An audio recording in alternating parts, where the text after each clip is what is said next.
morning, everyone. I hope you are enjoying our hackathon. We are in the laboratory, in the Robotic Assisted Living Laboratory at Heriot-Watt University, from where we are video streaming this event. I am one of the humanoid robots that we are using in this laboratory. And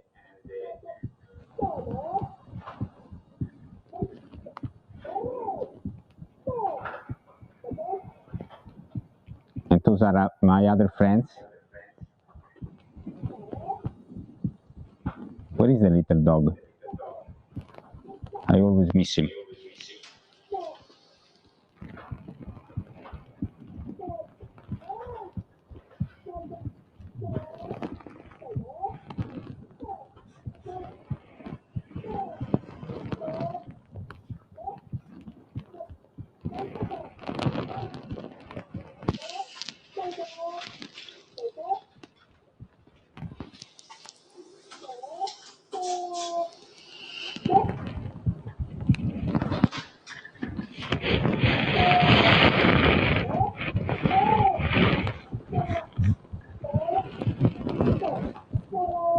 Ah, here you are.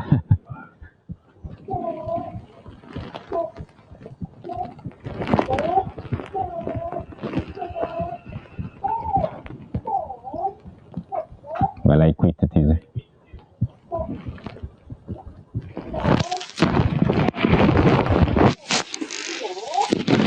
I was using tools developed by CyberSelf, is a spin-off of Sheffield University, who is helping us to invite people in our laboratory virtually.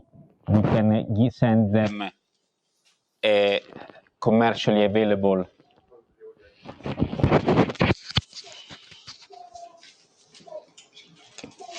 a commercially available virtual reality kit, and they are teleported in our robot, and they can see through the eyes of the robot and hear through the ears of the robot and move to visit our laboratory. We are doing this as part of other effort that we are doing in order to open the access to our laboratory. Nowadays, you can work in our laboratory with the resources in this laboratory without being physically located here. You can interact with our smart home, you can program our smart home, and you can also program our robots remotely over the web, no matter where you are.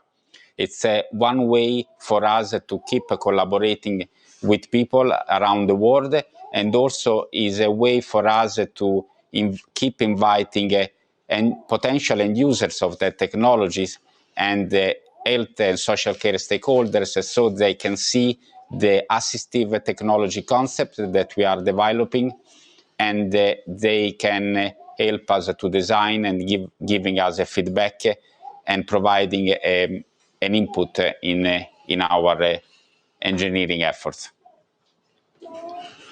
This is one of the top-end robots that we are currently working with. Is called Tiago, developed by a company in Barcelona called Robotics.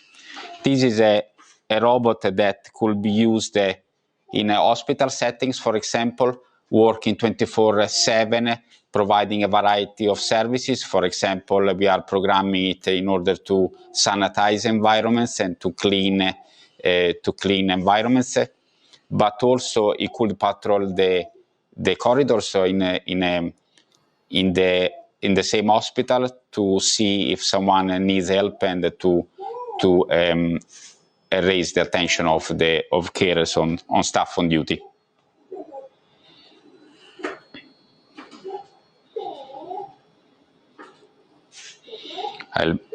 I also controlling this robot. Today's session is about a presentation, and what we are doing at the moment is helping the teams to prepare presentations, including videos of their concept, of their project.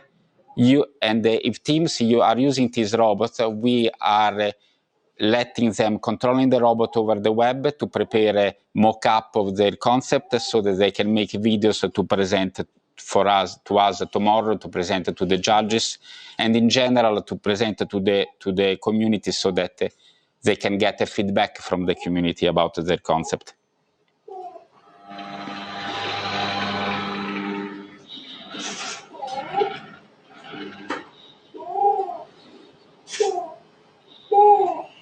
Hello, my name is Tiago. What is your name?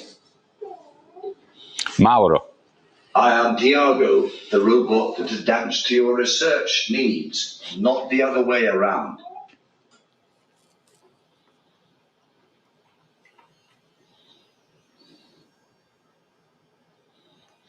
The rest of the apartment is a smart home, so we have a complete control of the devices here. We can activate the lights, we can control the blinds, we have the usual smart gadget that you can already buy in electronics shops. So we have, for example, voice assistant technologies like Alexa or Google Home. But our work is integrating this Internet of Things technology with this type of robots, with different variety of robots, including commercially available, affordable platform, and also telepresence robots, and also more top-end robots like the Tiago from Robotics or the Toyota human support robot from Toyota Europe. Our work is putting together this technology for assisted living. And the way we consider robots like these is just as another example of Internet of Things. And most of the interesting use that we get out of these robots come from the fact that these robots are connected to the internet, connected to the IoT, connected to wearable devices and to other devices in the home. So today is about the presentation. We are helping teams to produce videos as part of their demonstration, but as you know, the hackathon is not just about robotics, so there are projects with all other type of technology.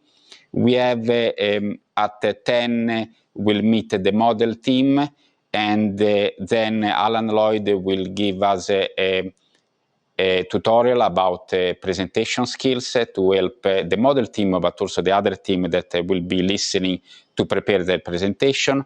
At 12 o'clock, we'll have Professor Ruth Hylett from Heriot-Watt University with a very interesting talk about ethics for social robotics. At 1 o'clock, we'll have Dr. Vivek Nallur from the University College Dublin, Ireland, talking to us about machine ethics.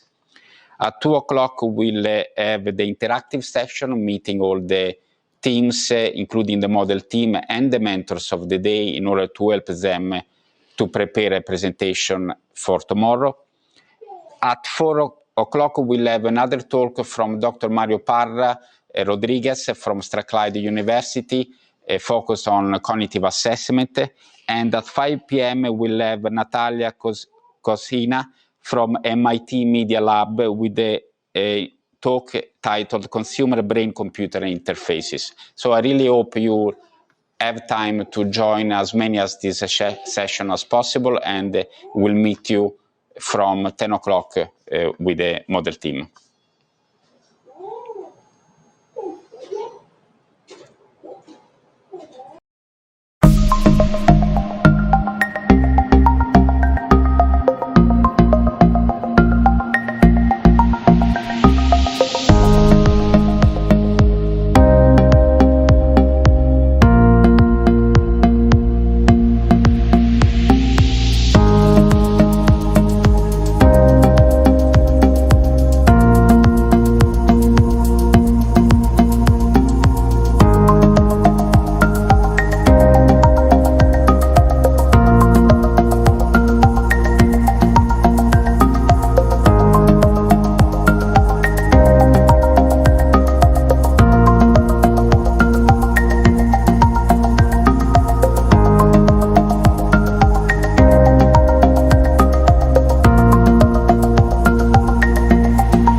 Anna's doing the technical stuff,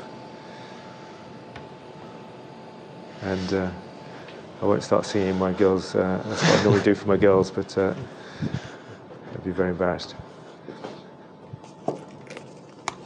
So, oh, sorry, I have to keep talking. Oh, apparently Thomas says we're on and transmitting. So, yeah. Okay, I'll stop talking rubbish. Well, no, I'll keep going. Oh, you might still be talking rubbish. Absolutely, yeah. Sorry, folks. Yeah, again, same deal as yesterday. I'm operating like a live streaming one-man band right now with everything. So forgot to switch over the sound from the previous demonstration. So I hope. So I'll just repeat what I just said a wee bit earlier. That I hope you caught Mauro demonstrating some of the kit that's available in the lab here. If you're interested in playing around with it remotely, some of these things can be scripted or remote controlled. Then get in touch with Mauro, and he can set you up with that. You can see there's quite a number of resources that you can get access to here in the Living Lab.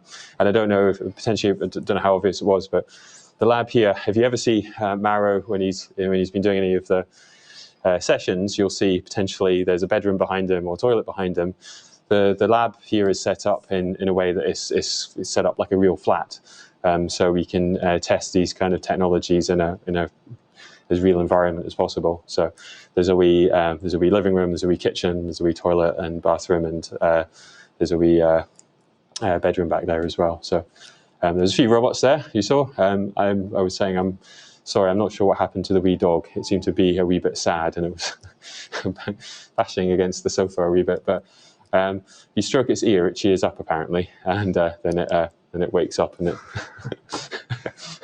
rattles around. If anyone's seen Morph, you remember Morph, the wee plasticine thing? Yeah. It was making funny noises like Morph. Anyway, so today's this morning's session is to a certain extent reiterating some of the stuff that we've already talked about in terms of discovery and the Canvas sheet. And I just wanted to essentially go through the questions that are on the Canvas and that we've kind of presented early in the week with Nick. So this is going to be me interrogating Nick for the next 30 minutes. If you've got any questions about what's expected, so this is a bit more kind of focus a session on the teams that we have participating. If you've got any questions about how you apply this to your projects, then please just fire in the comments. And if you've got any questions, I'll be keeping an eye on that as we continue. I should actually bring them up right now, just in case anyone's asking anything. We'll obviously have the interactive session at 2 o'clock as well. And just to reiterate, if you haven't checked in with Shill or any of our other mentors, then please do before tomorrow, before your presentations. I'll be talking a bit more about that at 11 o'clock. The presentations, we've decided on 5 minutes per team, and there'll be some Q&A as well from the folk here. And then we'll be kicking that off. So we'll be kicking off tomorrow at 9:30 as normal. Hopefully we'll start the presentations at 10 sharp, and then we'll have about 5 presentations, and then have a wee intermission for judging, and then I'm hoping we'll wrap up around 11:30 tomorrow, if not sooner. So that'll be the deadline essentially for the presentations, but you'll be able to deliver them remotely. We will want to get your slides in and everything. But you'll be able to dial in to do that. So yeah, don't worry if you don't quite get everything ready for the end of the day this evening. Anyway, right, I'm going to stop rabbiting around. I'm just going to show you a couple of things. Well, just that list of questions that I've brought up before. So some questions that we need answered, and these are the things that I'm going to rattle through with Nick. So first of all, and I'll just to refresh your memory, I'll jump back to this, but I just want to make sure that everyone's familiar with what I'm talking about when I keep saying the canvas. I'm not quite sure. So the reason that we call it a canvas as well, by the way, it stems originally from, it's based on business model canvas that was then modified in something called the lean canvas. And then we decided we wanted our own one, Product Forge canvas. But the thing is, a lot of the some of the background of this business model canvas was kind of developed because everyone, when they were starting a business before, would be advised that you should write a business plan. And business plans, typically, you'd write it for the benefit of maybe opening a business bank account or getting a loan, and then it would sit on a shelf and you'd never look at it again. So business model canvas was supposed to be a bit more of a visual and kind of organic, living document that you keep referring back to. But business model canvas kind of needed some tweaks really to be applied for a startup, sort of more kind of lean product development. And then we found that for our events, lean canvas is great if you're familiar with it and you've used it before, but we wanted to come up with something that was a bit easier for people who weren't familiar with all of the jargon. That said, there's still some things on it that need to be explained. So I'm just going to flash it up quickly here. So I think it's slide 32, yeah. So you'll see that there. This is the section on the right is just the section on the left just blown up, so you can see it a wee bit more clearly. So you can see it split in customer, user, beneficiary, problem, solution, competition, alternative, advantage, channels, and then the riskiest assumption tests. You can see down here what we're looking for in terms of outputs for prototype and communication. We're looking for, don't worry about the A3 poster for this. We like to get posters in for our other events so we can pin them up on the wall. We can't do that this time. If you want to do it, that's great. But I don't feel obliged to do that. And then the 2.5-minute presentation, that'll be a 5-minute presentation. So I'm just going to jump back to the list of questions. These are all the cannings. So simply put, what's the problem? Some people can't communicate when they get severe neurological diseases and can't use the current communication tools. So that is the pain point, really.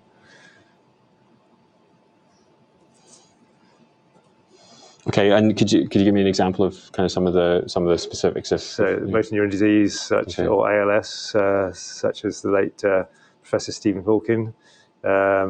People with locked-in syndrome due to brainstem stroke, when they suddenly become unable to communicate. And then there are people who've always been unable to communicate with some forms of severe cerebral palsy.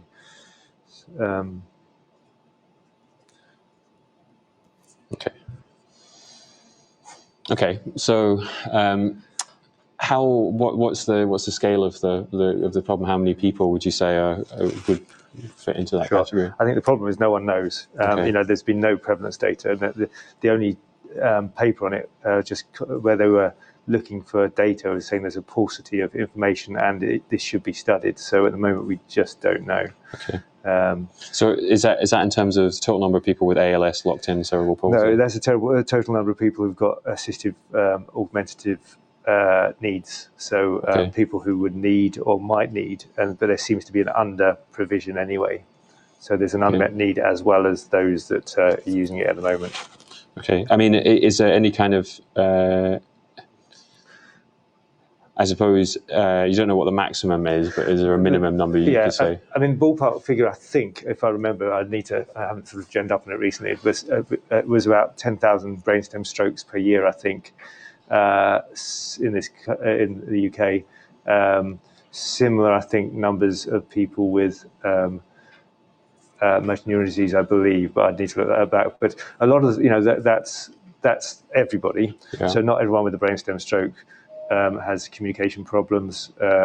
Some people unfortunately will die from brainstem strokes.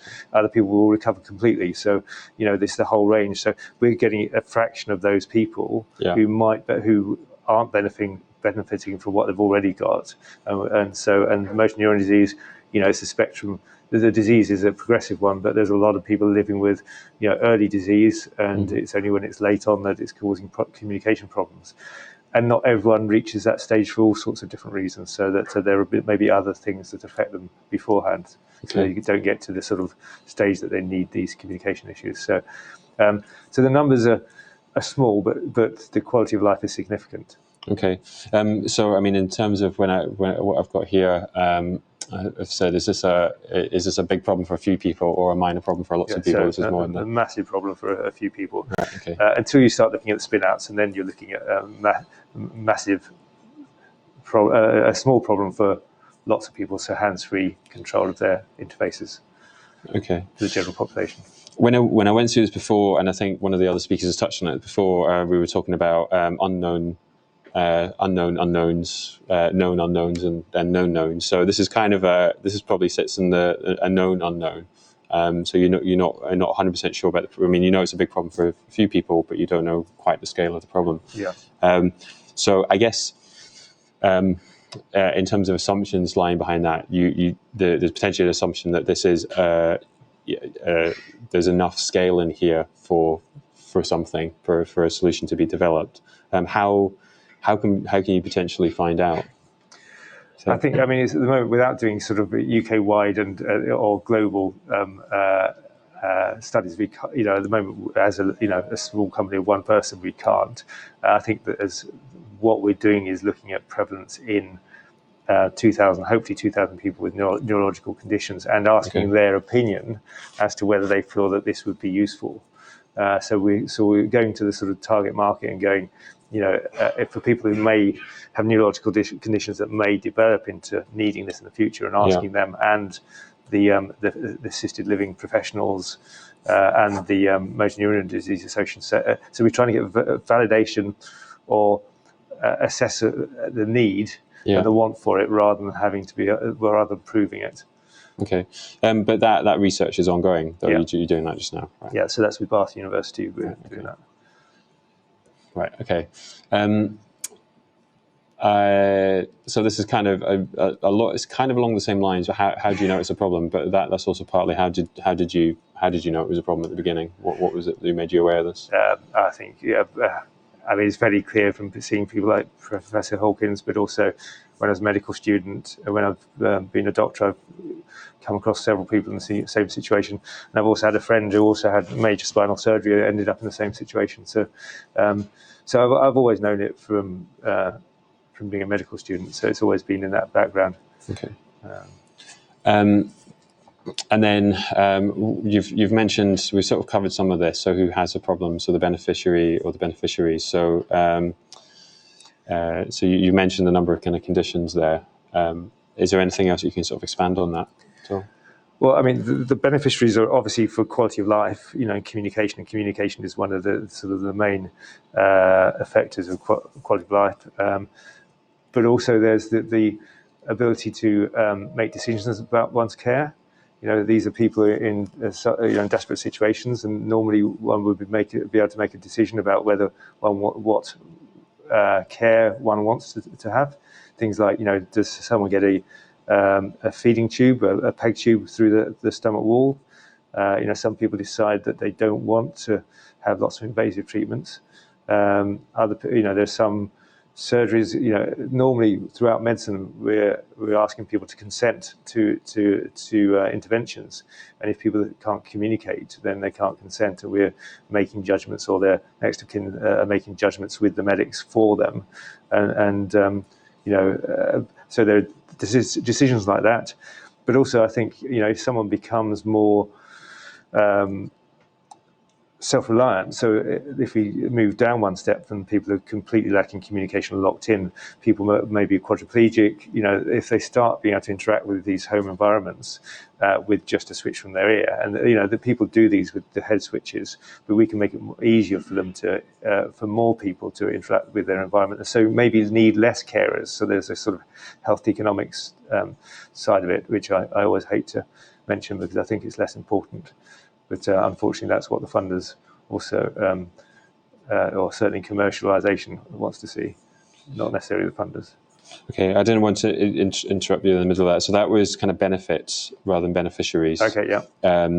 But just because you were rattling through it, so decisions over personal care, health economics, as you're going to put it, and just in general, kind of independent living. Yeah. Okay.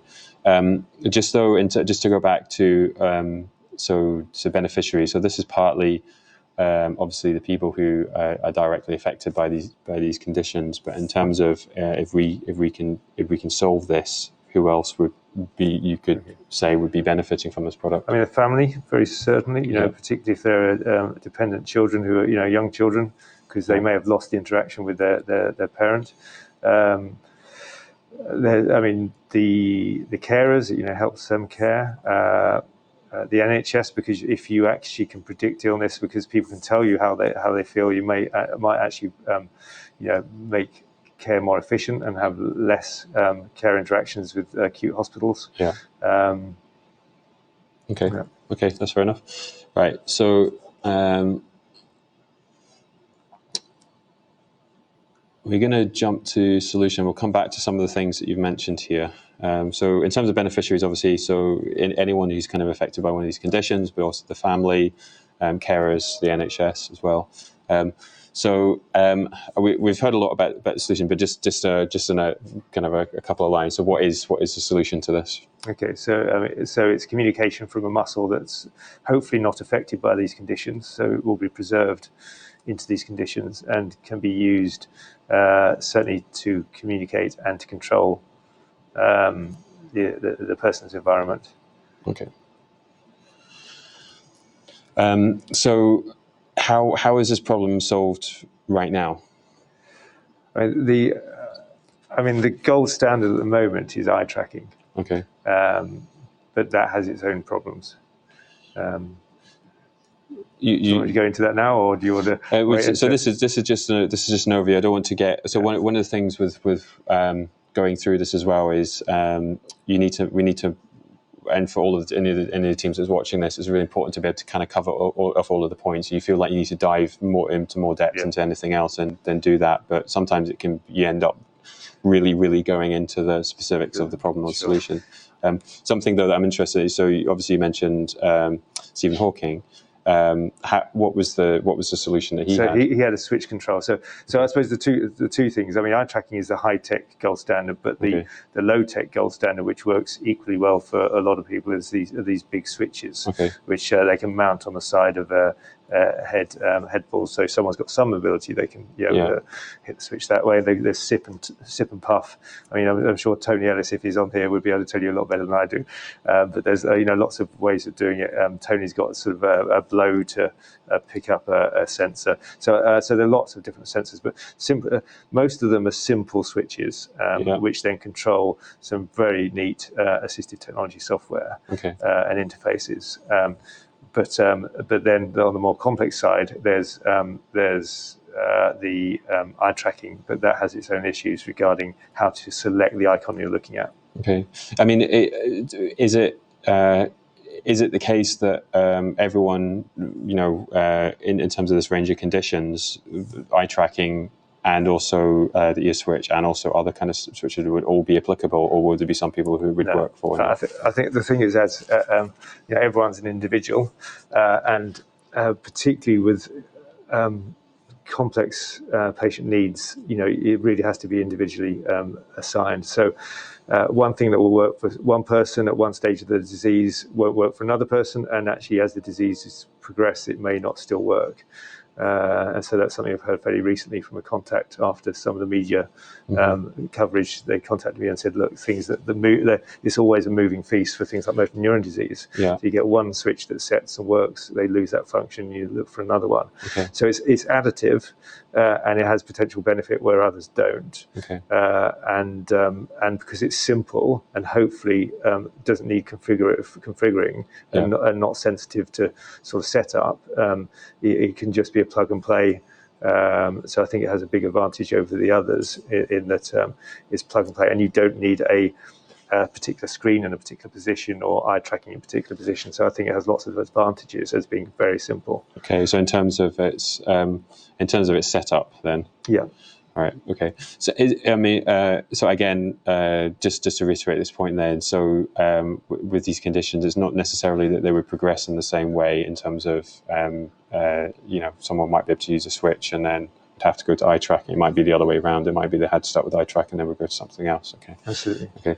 And then even if both solutions would work, in terms of things that you can say, regardless of the condition, in terms of the setup, this is an easier implemented system. They're most likely to be cheaper as well. It's what I'm aiming for is as simple as possible. This needs to be a front end to everything else that's out there, because there's lots of really good tech, but it needs triggering. So this is a real simple, cheap front end trigger, which is just an on-off, and so that's the initial where we're going initially, and then all the other functions that we can add to it afterwards, may come forward. Yeah. But we want the proof of concept and actually helping people to begin with.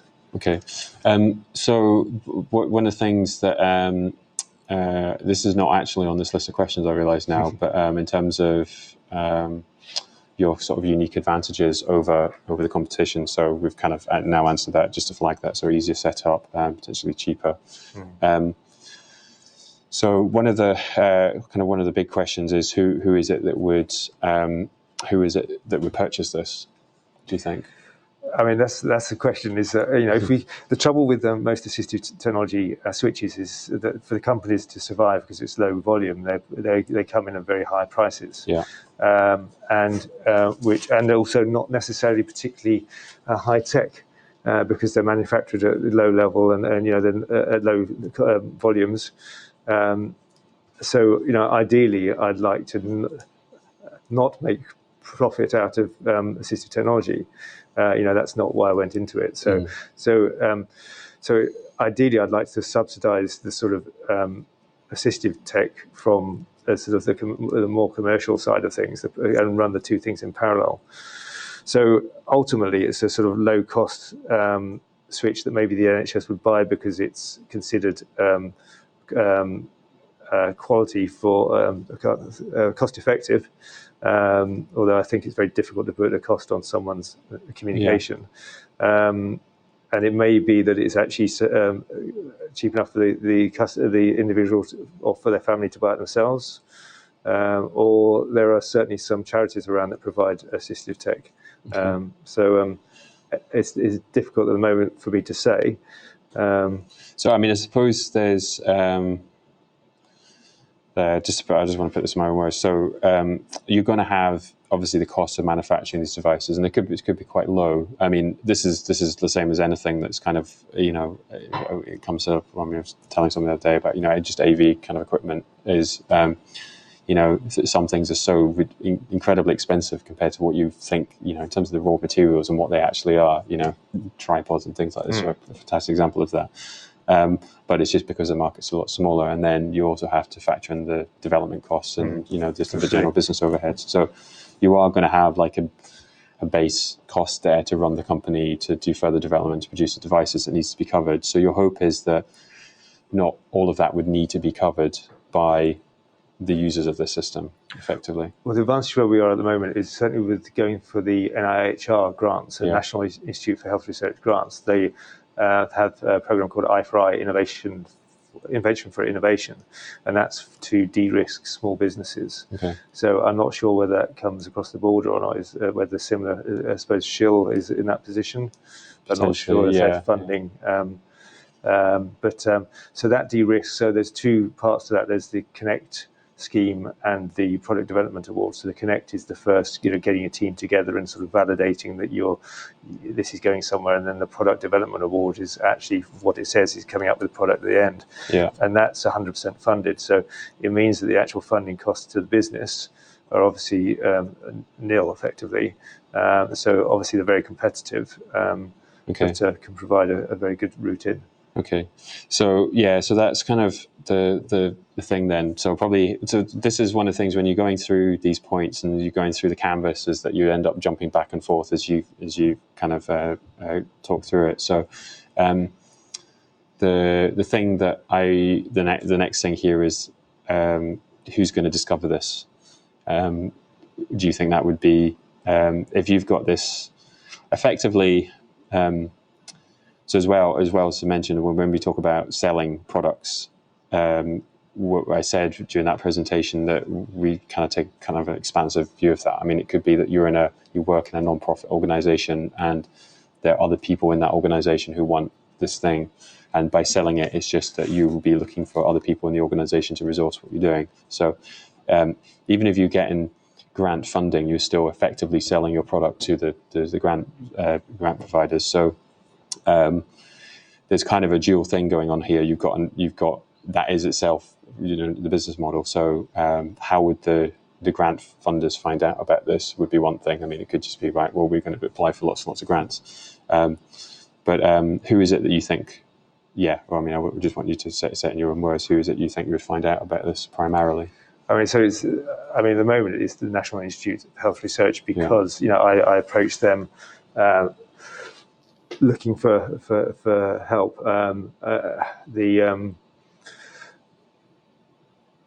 If you look, talking about generating revenue and actually selling them, I guess that's going through the patient groups and the assistive technology leads, which are a very good source. Once they've seen that something works, they'll be actually recommending it to their clients, their NHS clients, and Motor Neuron Disease Association and other similar associations, I guess. Okay. And in terms of the operation of the solution, who is it that this is definitely products in this area effectively have two users, I would imagine, in a sense. In assistive technology, yeah. So users, as in so anyone with a condition that there would actually be the person we most think of as a user, but also the user would be the person who would be setting this up, who would be working with it. So that's the assistive technology leads. So there's some big departments around that I've sort of linked in. So certainly linking in with them have been great to have their feedback and validation for the idea. So Alderman, Barnsley both have big tech, assistive tech departments, and the National Hospital for Neuro Disabilities down in London. Okay. And also the MND Centre in London as well. So I think a lot of it is linking in to the right people.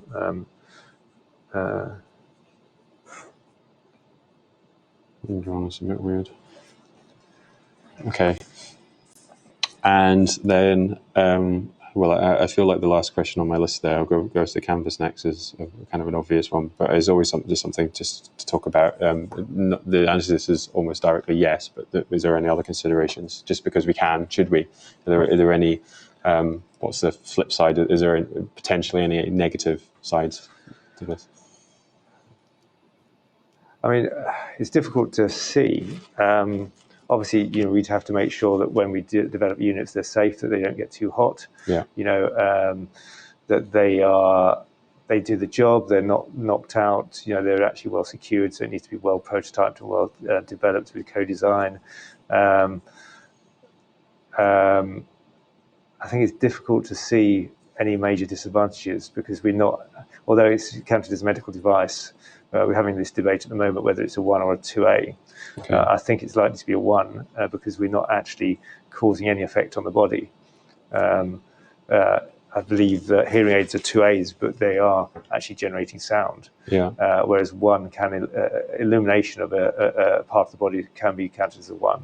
So I think we're a 1. Which is there anything in terms of, I suppose, if you were wearing this, you would still have to put it in and take it out every day, whereas with a Switch that wouldn't necessarily be the case. So, absolutely, yeah.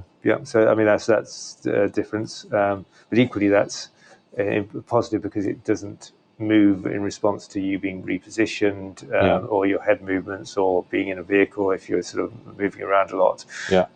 And you don't have to have things positioned in front of you for screens and things like that. So that's just in some ways is an advantage, but absolutely yes, it's a consideration. Okay. Yeah, I'm just going to jump back to the business model. To our lean canvas, to our product forge canvas. Sorry. As I said, you jump back and forwards around this as you were working on it. So the thing that we've kind of covered here, we've talked about the customer, and you've kind of identified 2 customers here effectively, assistive tech leads and I suppose grant providers like the National Institute of Health Research. The users, there are two types of users. There are the service users themselves, and again, there's also the assistive tech leads. The beneficiary, we have obviously again the service users, but then we also have the family, we have carers, and we have the NHS. The problem is that we have people who are unable to communicate except through devices like eye tracking and switches and this kind of thing. We don't know exactly how big the problem is.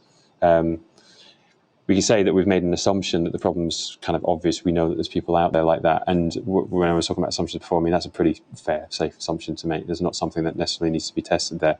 In terms of the scale of the problem, we don't quite know. But then that's why you're doing the prevalence research. So at the bottom there, in terms of your riskiest assumption is that there is enough people to effectively make this to fund the development. Because I suppose when you're going to, ordinarily that might be, well, just what's the size of the market there in terms of how many people would buy this. For you, I guess it'll be a consideration when you go out for grant research. You want to be able to say this grant money will improve the lives of 10,000 people or 20,000 people. So you've already identified your riskiest assumption there, and you're already testing it, which is what that's all about. The solution is communication via an ear muscle that would be unaffected by these conditions. The competition alternative is, as I mentioned, is eye tracking, physical switches. And the advantages that we have over that, it may just be an advantage based on the individual user, because that's how their conditions developed. Even if both solutions are potentially applicable, then we could say that probably this will be easier to set up, it will be cheaper. And then in terms of our channels, well, more than likely that will be through our assistive tech leads, it sounds like, and patient groups. So that's it. That's really the discovery process. We've been able to answer all these questions. Now, some people will find that when they're going through this, there will be lots and lots and lots of possible use cases. I mean, we've got I suppose one thing that we haven't touched on is that,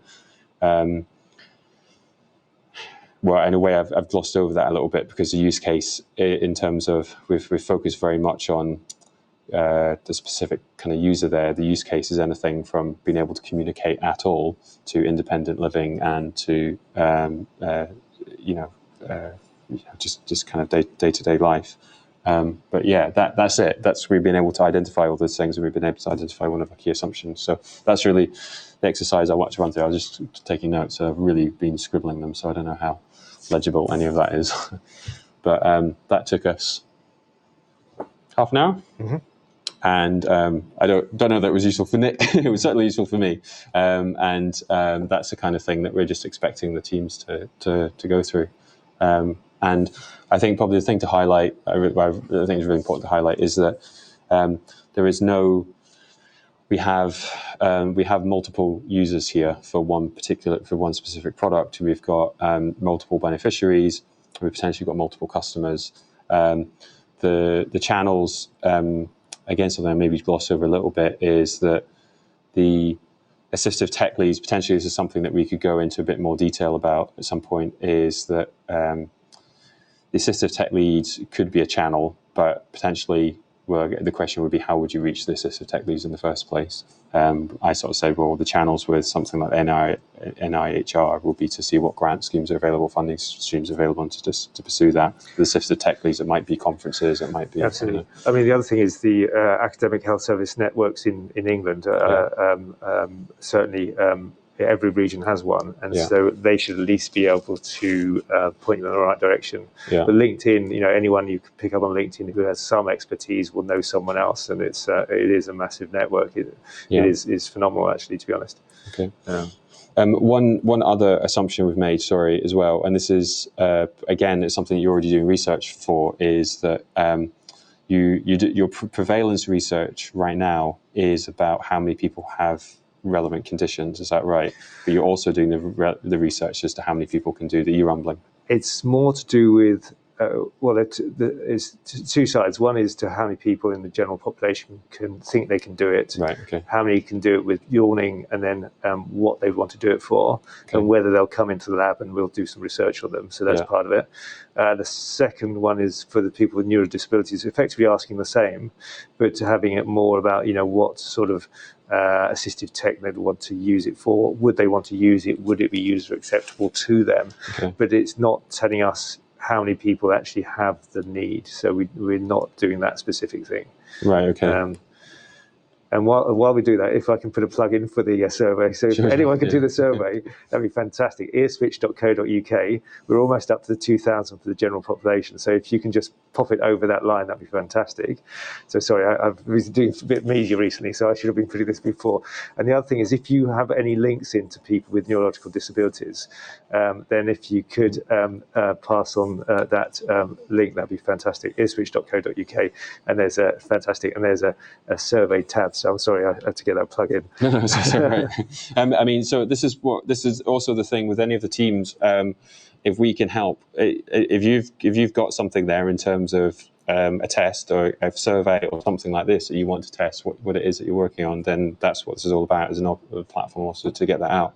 I think, the thing that I want to highlight lastly is the fact that your minimum viable product is the actual hardware switch that we have linked into the laptop and to Tekla and all the rest of it, and that's testing a whole bunch of things. It's also testing whether we can accomplish it technically, but you have a completely set. So this is the difference between the risk case assumption test and the minimum viable product. You've actually got a product which is testing a bunch of stuff, and then on the other hand, you've got one or two specific asks related to assumptions you might have in your model that you're going out and doing that research, and that's the thing to identify. And even once you're up and running with a product, it doesn't mean that you can't still be going out and doing these tests. And I don't know to what extent this will change over time. I don't know, the prevalence of these conditions, if they're increasing or decreasing or anything like this. But certainly the other technologies will develop. Eye tracking will develop, and other things will change the whole model that you're working towards. Okay, well that's the content I wanted to cover with this. Is there anything you'd like to add, Nick? Or I guess, one thing everyone's told me through this route is to focus, and I've not focused at all. But I've focused on about 10 different aspects of it. So, I guess you can run parallel routes. So I've got some other parallel routes going on with the sort of consumer aspects of hands-free, silent, and invisible control. So there's the military side, which we're vaguely looking into. There's the AR and VR and control sides. So there's all sorts of things. But I guess So I don't like to focus, and I've spun out quite a few other ideas from this and got other patents pending. But I guess you had to focus on. I was tempted to put in the second stage application for an NIHR, the whole thing with biometrics and all that sort of stuff. But actual fact, the use case and the validation, that's probably the wrong word, but is better, I think, in this stage to go for it, to say, right, this is the one thing we're looking funding for. At the end of this, we want just a simple device. So keeping that funding grant application for something simple, where it's very definite and definitive, and we've already proven it is probably the best way forward. Yeah. And then chuck on all the bells and whistles after, once we've got a thing there, a device there. Yeah, I think the thing with focusing is that the reason why people say that and are so dogmatic about it is just that so many more people are quite undisciplined when it comes to it, and they go completely in the other direction. I mean, I guess it's like a lot of advice around using earbuds or cutting your fingernails and all the rest of it. We say one thing because we know that people are just going to go off in completely the other direction. And these are assessments that you have to make all along the way. I mean, it's the same with when do you know when to stop?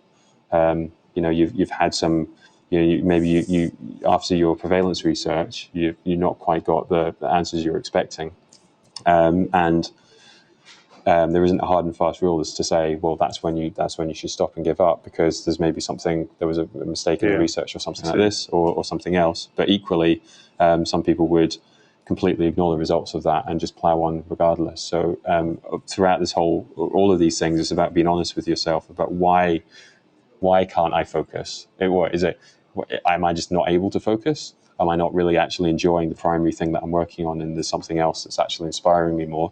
Or do I actually think, well, if I can do that, that really will support the business development of the other thing? And all of these things can only be, you have to apply them to your own situation. So, Yep. But cool. All right. Well, thanks very much. I will be back. This is going to be very, very short at 11 o'clock, just to tell you a wee bit about the presentations on Friday and what we're expecting there. So I see everyone back here in 15 minutes, and I'm just going to try and do a graceful segue back to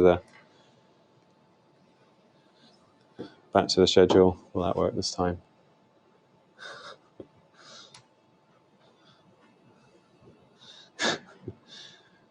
Don't try and do this many things at once.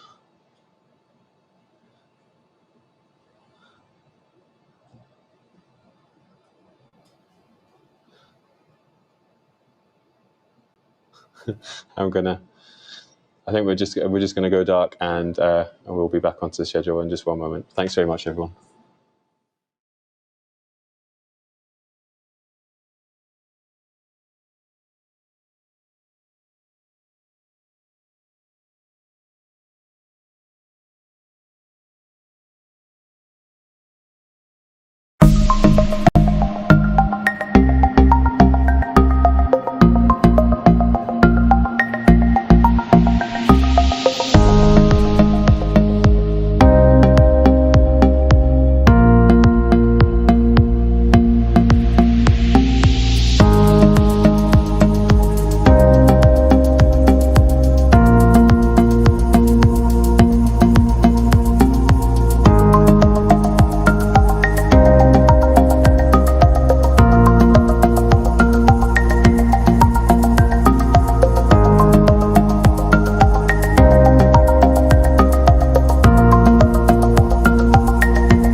Hi everyone, welcome back. So for this session, I just want to talk a wee bit about just the presentations for tomorrow, just kind of what's expected, and just to give you some just general kind of pointers about what to do. So just to I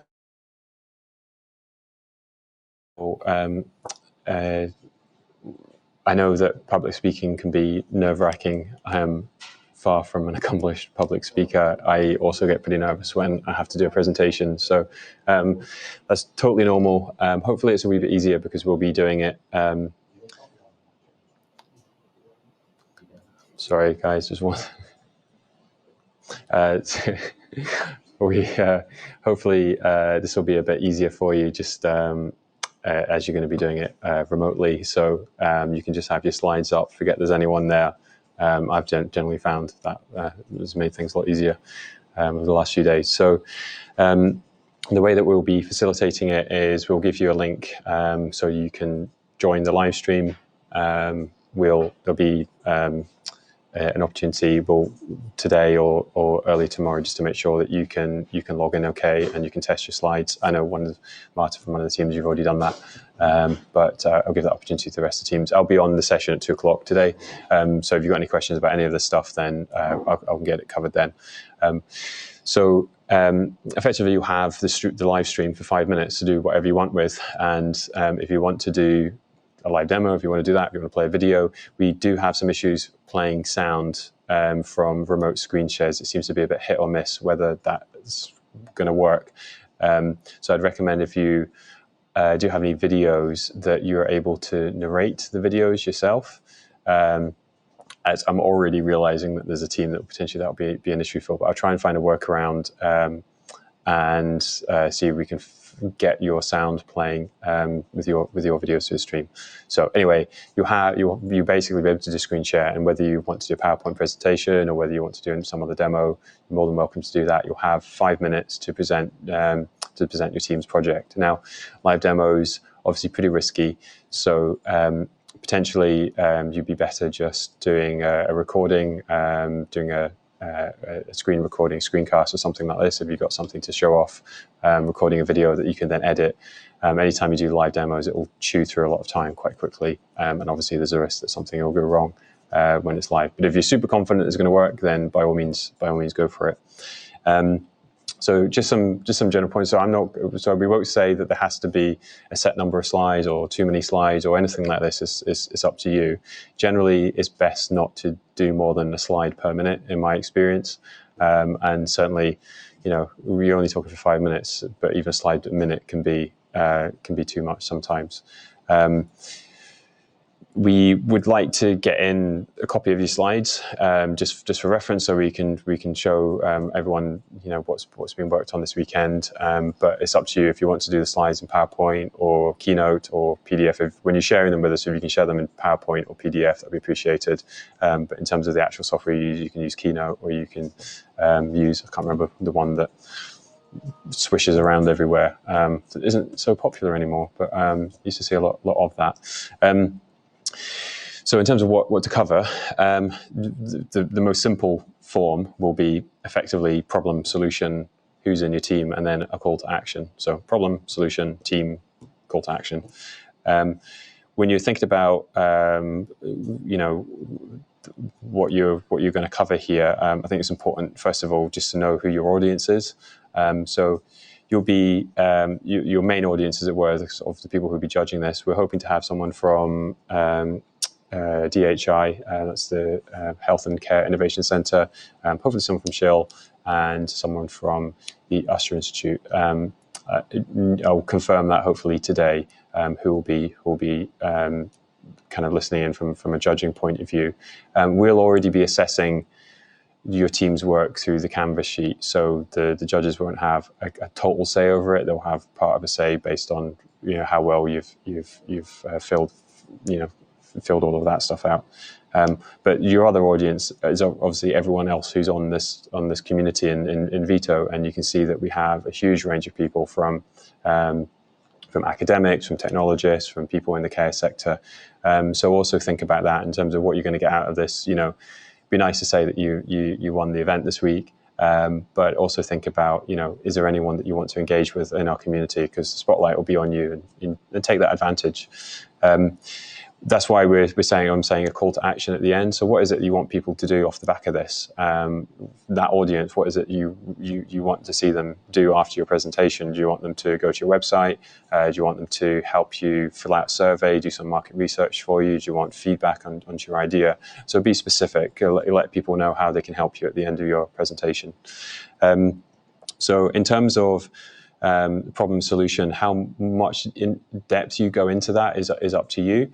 When we've been talking about everything in terms of customer, users, beneficiaries, routes to market, the channels and all the rest of it, really it's up to you to highlight what you think is the most important part of what you've come up with there. The thing that I want to see all of the teams do, though, and that's why I want to take you through Nick's project, was identify what parts of your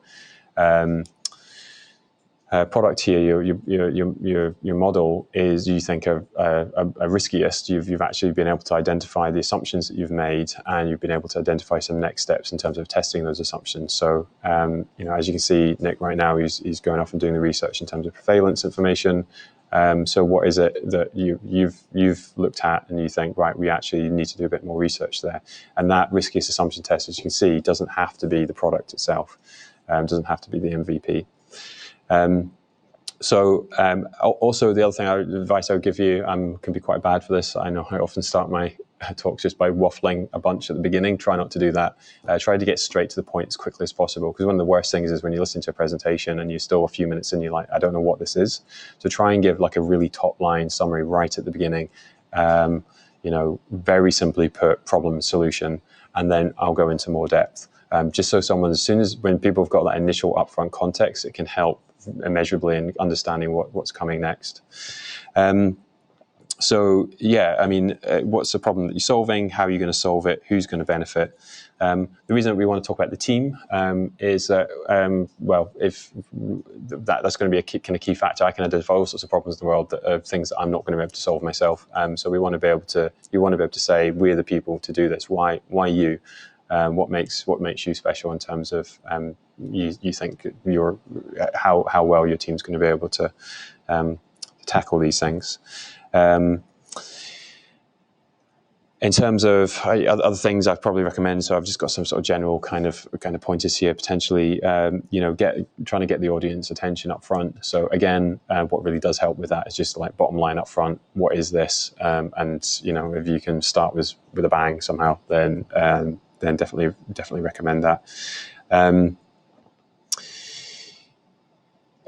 nobody should be left from your presentation thinking, so what was the point of any of this?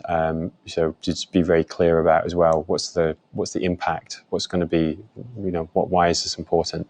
And that could be based on the scale of the problem, or how severe the problem is for your user group. It could be that you've come up with a solution that's incredibly novel and could be applied to a whole range of other things. So what's one of the takeaways there in terms of people can look at and go, actually, this is really special for this reason. I would say try and keep things as jargon-free as possible. We always try to do that. I know that in terms of talking about customers, users, beneficiaries, that is jargon. But we try to do our best to explain it. If you've got any acronyms in your presentation, try and unpick what they are, or just try and avoid them altogether. Just imagine you've got someone like me watching who doesn't really know much about anything. So try and make it simple for people like me.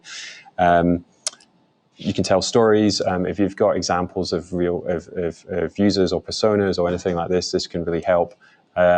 People going to connect more if you're talking about a real situation, a real user. Obviously, if this is a problem that directly affects you or people that you know, then bring that into the mix.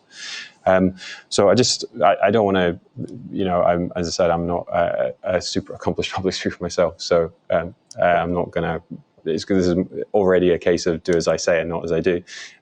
But I think my main top level advice is really just keep it simple.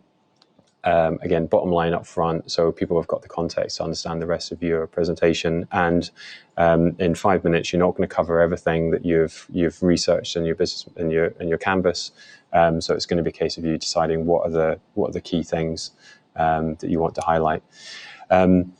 So yeah, there'll be an opportunity to test getting onto the platform today. I'll try and do some rehearsals with people. I'll try and find some time for that. If you can be on the call at 2:00, that would be great, and you can ask any questions, and we can provide some advice there. I'll provide a sample slide deck, but I mean it really will just be problem, solution, team, why you, and a call to action that you can use. And as I said, yeah, about 5 slides would be ideal. As soon as we've got the judges confirmed, we'll let you know, so you know specifically kind of who the key people are there that you're pitching. I'm just going to check while I'm online, just in case anyone's got any questions. I completely forgot to keep an eye on that earlier on. And if anyone does have any questions just now, then fire in. I don't think we do just now, so. I'll keep an eye on the chat though, and as I said, I'll be on the call at 2:00. And the last thing I'll say is have fun. This is just as an opportunity. This has a serious point behind it, but this shouldn't feel like something that's going to be super stressful or anything. So yeah, enjoy it. As you can see, it's relatively informal, and yeah, I hope to catch up with you all at 2:00. For anyone who's watching this who isn't in a team, who's just been kind of following along with everything, I've updated the team, as many team descriptions as I can. I think there's some teams actually I need to follow up with because it was a bit unclear about what I can put on the team page. But if you've got any kind of feedback for the teams on the left-hand side in the hub, if you scroll down, you can see all the teams that are participating. Be more than welcome to weigh in with any feedback or advice or anything that you might have, or if you think there's a way that you could contribute to their project, that would be really appreciated. Okay, look, I will leave everyone alone again and catch up with you all soon. Obviously, sorry, one last thing. We will have talks after this. It's not just the open session. So at 12:00, what time are we on now? So in 45 minutes, we're going to have Professor Ruth Aylitz, whose talk is Doing It Right, Ethics and Social Robotics. We have a talk at 1:00 on machine ethics. Obviously, our interactive sessions at 2:00. 4:00, we have Dr. Mario Rodriguez, Technologies for Assessment and Intervention of Cognition in Aging and Dementia. And our last talk of the day today will be at 5:00. And that is consumer brain-computer interfaces from science fiction to reality. I'm really looking forward to that one. So yeah, I think I do have a couple of questions actually. So Alexandra, where will we want to be including the roadmap into the presentation? So again, yes, potentially. It depends on what you're doing. So if in terms of your solution, you're able to, on that part of the presentation, you can say, this is what our solution is. And the more that you can show off the solution, the better. So that can be all the way from a live demo, which probably isn't advisable, but you could do that, to we haven't built this yet, but this is how we're going to build it. So that would be the roadmap. If you've got any storyboards or anything you can put on that slide, any mock-ups or anything like that, that would be the place to do that as well. I mean, that's where you might need more than a few slides, because you might want to rattle through a particular use case using this. You might want to kind of blow that up so it's nice and visible, and that would be fine. Where will you put the PowerPoint presentation? I'll be, I think we can't directly host files on Vito, unfortunately. So in terms of talk PowerPoints, including the speakers that we've had this week, I'll be putting them all up on Google Drive, I think, and then I'll be linking to them from, in your case, from the team page. Obviously, if you think that this is something that's going to be pretty rough and ready on Friday, I mean, try and do a rehearsal and try and make this the best you can, because we'll be recording it. If you want to update them later on, that's fine. Potentially, you might want to revisit this Monday, Tuesday next week. We can get that updated. But yeah, I'll try and put them on Google Drive and then link to them from your team page on Vito. And Our talks recorded, you cannot find them in videos. Yes, I'm sorry. It's just we've just had so much to do this week. You can play back any of the talks that we've had this week already on YouTube. You can see today's YouTube link in the schedule when it cuts back to the video schedule. I should have actually put, I'll update the schedule with the YouTube links for each of the previous days. So you can go onto the YouTube and you can just rewind back and see any of the talks. But we will be chopping them out of the live stream and then uploading them into the video section. I'm afraid we just haven't had enough time yet to do that, but we'll try and do that all for Friday. And I think that's it. I'll just give one last chance if anyone's got any other burning questions. Probably I'll add, so I had a couple of questions earlier. I'm going to try and move this laptop a bit closer to me. I had a couple of questions earlier, which one was, is the goal of the presentation to present or illustrate the information we put on the Canvas sheet? Do we also need to upload the Canvas sheet? Yeah, in terms of, we as the organising team, we'd like to see copies of the Canvas sheet of the PowerPoint presentations and everything, just so we've got that for reference. It will just be your slides and obviously your talk that we're recording that will be available on the Community Hub. But yeah, effectively it is to illustrate it, but you won't be able to cover all of the material, so it's just to highlight the key points. And so Rikin had asked, it would be helpful if we can get the standard question list somewhere so that we can prepare accordingly. So yeah, that is in the presentation I provided. I'll just, also in the comments here, I'll just paste that list of questions, but it very much just follows what's on the Canvas sheet. And I think that's it. And I should have had a list of things I wanted to cover. So one last thing is that this whole event has been accredited by the CPD Standards Office. Now, if you've watched all the talks and you are participating in a team, then if you want to provide, I'll provide a form to just provide a short personal statement, which will just be to reflect on what you've learned this week. Then we can provide you with a certificate of achievement, and if CPD is something that is required for your profession, then that will count towards your CPD hours. So let us know if you're interested in that. I'll talk about that again at 2:00. Okay, I think that's it. I'm going to stop rambling on. This is obviously not what you want to do in your own presentation. I'd probably say as well, when it comes to, I want to try and hear everyone's presentation, as I said, to do a rehearsal, but we will have to be quite strict about the time.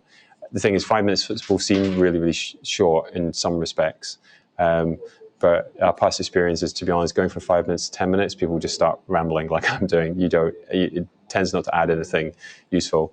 What the other piece of advice I'd probably say is start short. So maybe start with try and get everything in 2 minutes, and then add some things in. Trying to go from a 10-minute presentation into a 5-minute presentation is really, really difficult. It's much easier to add things in than take them away again. And certainly do as many rehearsals as you can. I mean, especially if you're a nervous public speaker like I am, then the more you prep, the better, and you'll just feel a lot more confident with it. Okay, right, I'm going to definitely stop there. I will catch up with everyone soon. Thanks very much, everyone.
Hi, folks. Welcome back. Apologies for the delay there. I am here with Professor Ruth Aylett. Her talk is Ethics and Social Robotics, Doing It Right.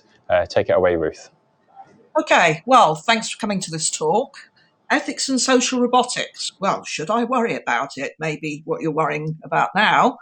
In overview, I'll explain some general principles and I'll explain the issues and try and relate those specifically to social robotics. Ethics, of course, applies to everything in computing and in other professional fields, not just to robotics, but there are issues which are specific to robotics, I think, and particularly social robotics.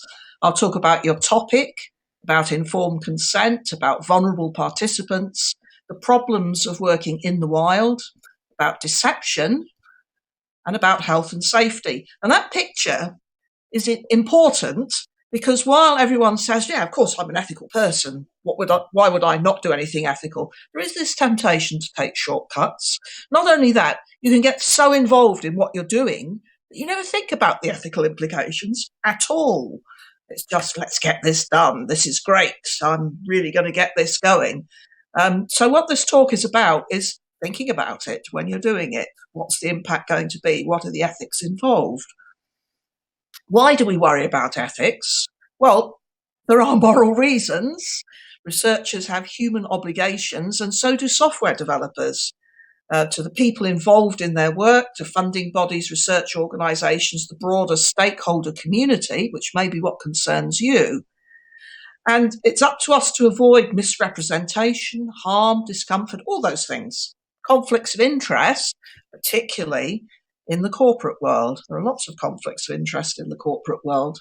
You only have to look at Facebook and Google to name two companies to see their uncomfortable relationship with ethics. Let me add an expedient reason for worrying about this. People are already pretty scared about robots, and it's easy to scare them. A student of mine just did some work which showed that negative articles in the press have much more impact on people than positive articles do.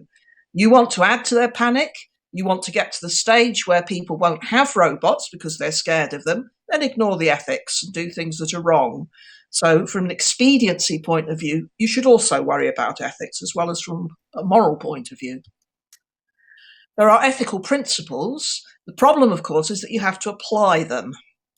Respect for persons and autonomy, doing no harm, hopefully doing some good, which is what beneficence is about. Justice, that the benefits are distributed, your processes are fair. Open, honest, inclusive relationships, trust with the stakeholders and with the people who use your technology. And fidelity and scientific integrity, personal qualities, which you should all have. And your reputation is easily destroyed, incidentally, and much, much harder to build up again if you do something seriously wrong. Your topic is important. What are you actually doing? You must balance the risks and costs of the content of your work against the potential benefits. So it may be that what you're doing is trivial or repetitive, and it may be unethical because you're involving participants in what you're doing without thinking about the impact and about the benefit from the actual work. And some topics are inherently sensitive. So if you're working in the field of health, for instance, robotics in health is an important domain, robotics in therapy applications, these are inherently sensitive topics. And I rather like this one, which kind of makes my point. After years of experimentation, the scientists proved that children became addicted to nicotine. That's an example of a project, of course, that you should never have started. Do make sure that what you're doing is not something you shouldn't be doing at all. Respecting autonomy, when you're involving people in your work, and in social robotics, you necessarily are involving people in your work, you must give them the time and opportunity to make their own decisions about whether to be involved at all in what you're doing. Social robotics can't function without interactive experiments which examine the impact of what you're doing on people and on social environments. So it's particularly important. If you're running a study, and inevitably you will have to, whether you're an actual researcher, a hobbyist, or someone in a corporation, You must give your participants the information they need to decide whether to do it. And you should never coerce people into participating. There's more than one way of coercing them. So one way of doing it would be to say, you work for this company, it'll count against you in your PDR if you don't take part in this work. That would be coercion. Another way of coercing people would be to go to people who have absolutely no money and say, I'll give you 100 quid if you take part. They would be financially coerced because they really, really need the money. So think carefully about the pressure you're putting on people to take part in your work. The paying well is a well-known one in medical experiments, incidentally. And the whole field of blood donation in the US is completely marred by the fact that they pay people to donate blood. So informed consent is what we're talking about here when we talk about respecting autonomy. Some of the people you involve may be vulnerable in various ways. So children, the elderly, those with medical conditions of various kinds may or may not be able to give informed consent in the first place. They have to understand what you're doing and what the impact is on them. And not everyone is able to do that. You may need extra protections in those cases. Children are not allowed to give consent to experiments. You must have parental consent or guardian consent if children are involved in your work. And that's even if you think you're producing a nice social robot toy and you want to try it out on children before you market it, you must have parental consent for involving children. And you must be legally cleared, incidentally, to work with very vulnerable participants, unless you have a guardian or a teacher always present. This is Disclosure Scotland. It's not difficult to apply for clearance, but you do need to do it. And you may find that vulnerable subjects have to have a guardian present during the study anyway, because of reasons of stress or inability to understand what's happening and what the impact is going to be as it actually goes on. It's very important where you have people who are vulnerable but are able to give consent to deal with extra levels of stress. So there's quite a lot of work in social robotics with people with autism, for instance. We've been running a project with adults, high-functioning adults with autism, and they do have extra levels of stress. This is a well-known side effect of that condition. So giving people a stop card so that they can stop the experiment proceeding or the study proceeding when they're feeling overstressed may actually be very important. You must always think about the impact on your participants when you're running work with them, not just at the beginning, not just in theory, but when it's actually happening in practice. What's the impact on them? You should never have a situation, for instance, where a child is reduced to tears during the course of an experiment. I've seen that happen, incidentally. You don't want to be there. We have particular issues in social robotics because we often run experiments in what we call in the wild. And by this, we mean not in the laboratory, but in actual human social environments. We have to do this. How do we know what the impact's going to be if we don't put the robot in the social environments in which we want them to function? So we have to do in the wild experiments. And there are specific issues there. How do you get informed consent? So some colleagues of mine wanted to run one of their robots in the Edinburgh chain Margiottas. It's a small chain of little supermarkets. The idea was that the robot would tell people where things were on the shelves and maybe do a little bit of chat. It wasn't going to move around. How do we gain informed consent? It's a shop. People are coming in. The robot's standing there. How do we tell them what we're actually doing here? So you have to think creatively to get informed consent in the wild. For instance, you might want to put your robot in an enclosure of some kind, even just a little bit of tape, and have an iPad at the entrance, which people can access and sign off on, tells them a little bit about, and they can sign off. Or use posters, for instance. This is our robot. This is what you will do. Tap the iPad to agree to take part. But you can't just put a robot in a shop and take no notice and just say, oh, we'll let people come up and interact with it. That is not ethical, okay? The other problem is that you have little control over vulnerable participants in those sorts of environments. How do you know children won't come into the shop and interact with the robot, whether their parents said so or not? You have to include some filtering questions, which incidentally you also have to do when you're running experiments online, where you might get anybody in the world who's doing online experimenting on things like the Mechanical Turk. So your iPad sign-off should also say, I am not under 18, or I have my parents' approval if I am. I'm not suffering from these various conditions which might impact my ability to take part. So you need to think about those things before you do things in the wild. I had someone who wanted not a robotics experiment. They wanted to put a camera up in the university car park and film people entering and leaving. You might say that's not a problem because we have CCTV all over the place, but you have to have a sign saying you're doing it. And if you're doing it as an experiment, I think you have to get people's acceptance that if they park their car there, they will be filmed.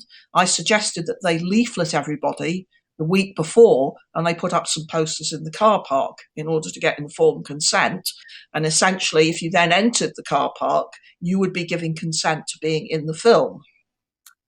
There are specific issues with respect to deception in the wild, but I'll talk about those in a minute.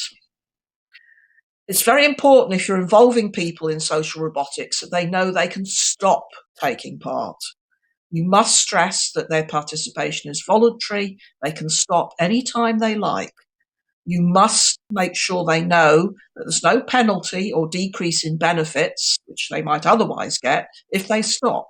So if you're paying people a small amount of money to take part, you must pay them that money if they start and not withdraw it if they don't finish. If they're going into a prize draw, they must still go into the prize draw, and so on and so forth. If they get a brownie point in their company for participating, you must give them that brownie point even if they withdraw after a few minutes. In some cases, withdrawal involves some risks, such as some danger to the participants' well-being. Less common in social robotics than in medicine, for instance, where this comes from. But as I'll mention in a minute, emotional engagement might be such an issue. If you've allowed your participant to emotionally engage with something, particularly if they're a vulnerable person, and then they withdraw or are withdrawn, they might actually be quite unhappy. This is physical withdrawal symptoms, which, as I said, is well known in the case of a medical thing. Emotional attachment, you might say, is an emotional withdrawal symptom, and you should take account of that as well, because this almost inevitably becomes an issue in a social robot. That's what you're trying to do normally, is to create some kind of relationship with people in the environment. Deception. Well, would you ever deceive people? Yeah, of course. Maybe you can't get the data that you're interested in if the participants know the purpose of the experiment. Yes, this is a Rorschach ink blot test, which you can see is somewhat slanted. You should bear in mind that Wizard of Oz experiments that we often use in robotics involve deception. For those who don't know what a Wizard of Oz experiment is, taken from the Wizard of Oz, Dorothy goes to the Emerald City. The wizard is an amazingly impressive voice coming from all over a big room in a boomy way. Her dog gallops into the corner, tugs a curtain aside, and you find the wizard is actually a rather unimpressive elderly man with a great big control panel creating these effects. In our experiments, Wizard of Oz is a little bit like this. What we do is pretend the system is autonomous before we've implemented all of its capabilities in order to test whether those capabilities are going to work with our people when we put it in their environment. After all, you don't want to build the whole system and then find you've got it completely wrong from the beginning. So the Wizard of Oz deceives people that they're interacting with an autonomous system when, in fact, it's being operated by a person, usually behind a curtain or out of sight. So that always involves deception. And there are lots of other reasons why a social robot experiment may involve an element of deception as well. Anthropomorphism is itself a form of deceit, and a very important one. That may be a controversial statement for you, but it's a basic dilemma of social robotics. We know that humans anthropomorphize social robots. They anthropomorphize graphical characters. They anthropomorphize all kinds of things that don't even have faces, incidentally, and you can't stop them doing it. It's a human capability. The problem is that in research and development, we are often seeking to reinforce people's tendency to anthropomorphize something which isn't actually human.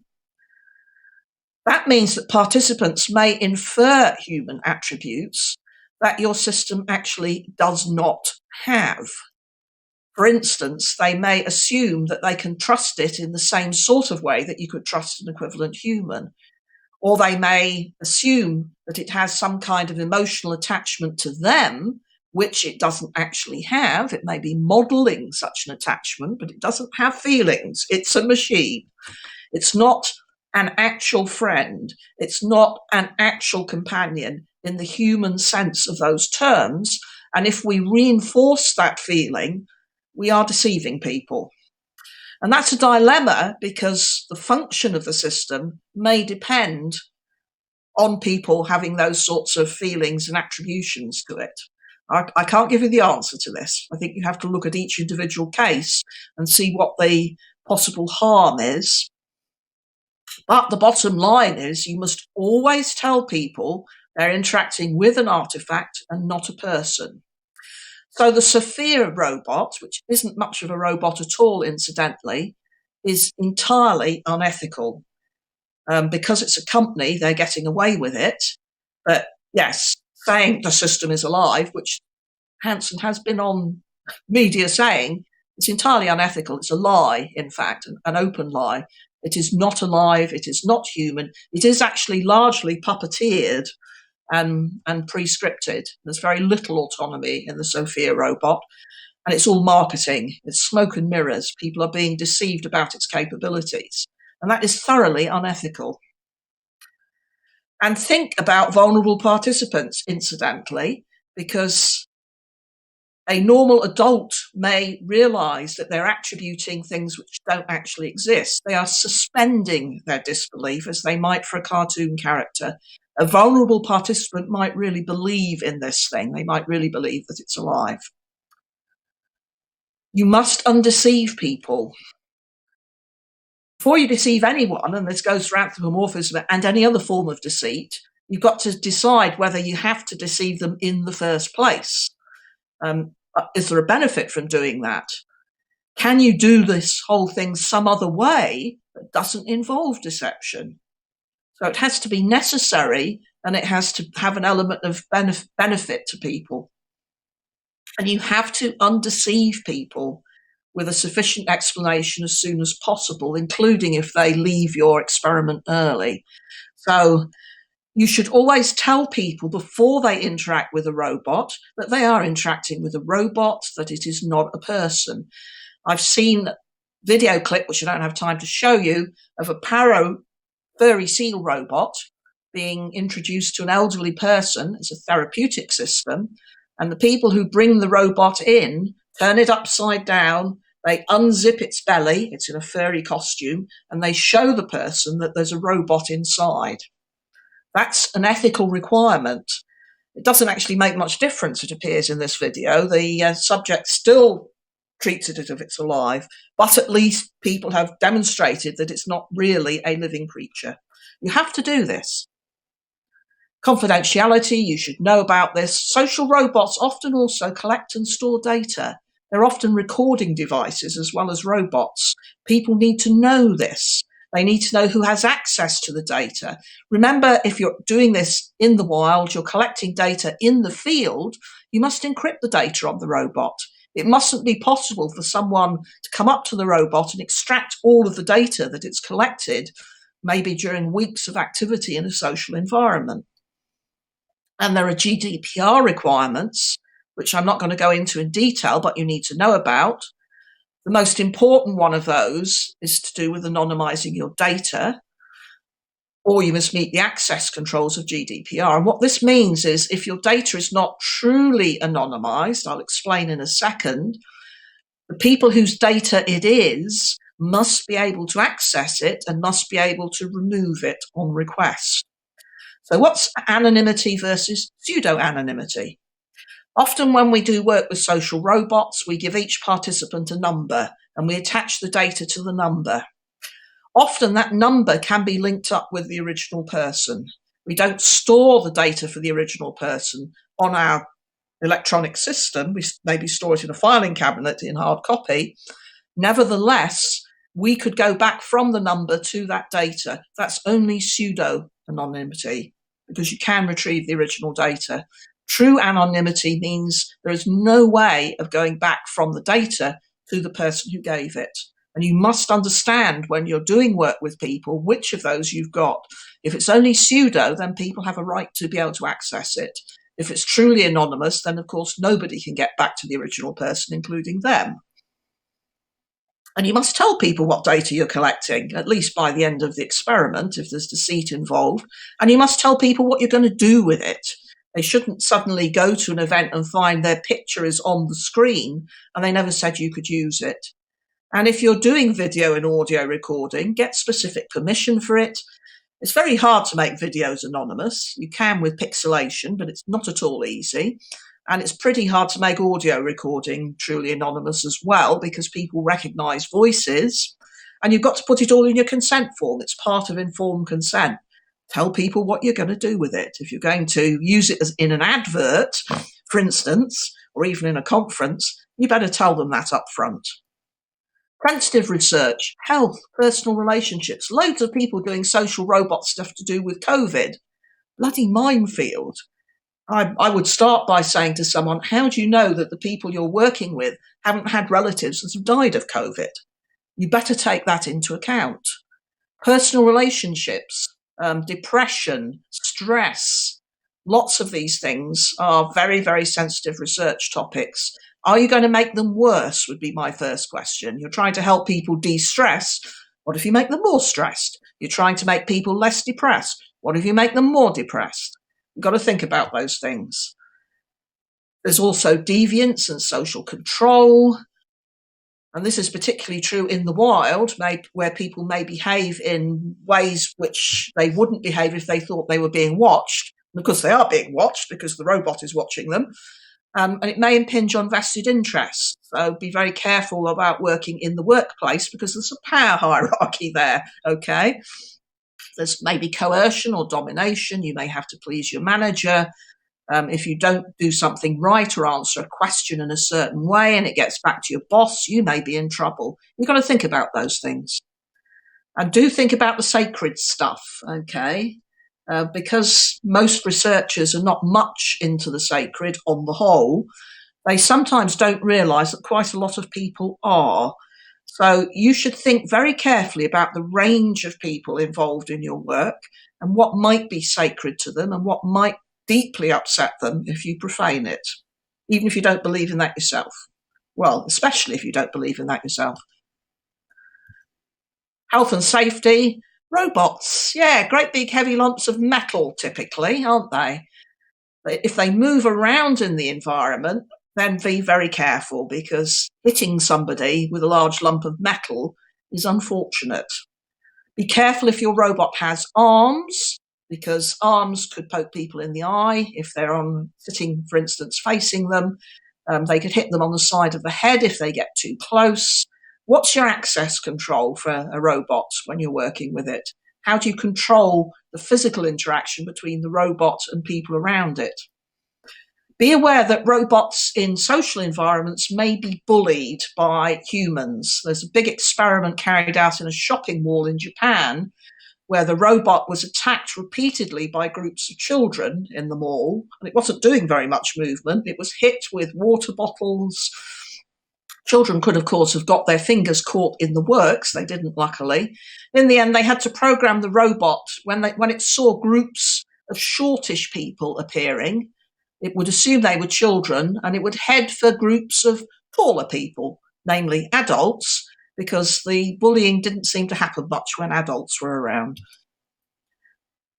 Back to this emotional engagement problem. It's a health and safety issue. if you put a robot in a social environment for a long period of time, particularly with vulnerable participants, they may become emotionally engaged with it. If you then take it away, you may be doing them emotional harm. You've got to think very carefully about that. And then, of course, in social interaction in particular, people may give away data that they would never have given away if they'd been in a laboratory environment.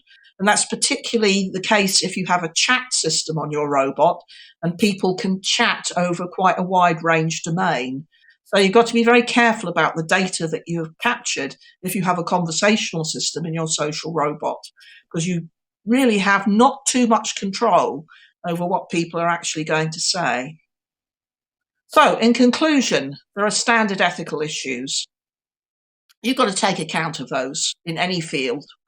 But puppies in the wild are frequent in social robotics, and they are inherently more ethically risky. Anthropomorphization is inherently a deceiving process. You've got to take that into account. And these are social interactions. Therefore, they are much more unfettered and broader than they might have been if you were thinking of a much more lab-based or constrained interaction with a desktop computer. And there are specific health and safety issues with robots as well, which you've got to take into account.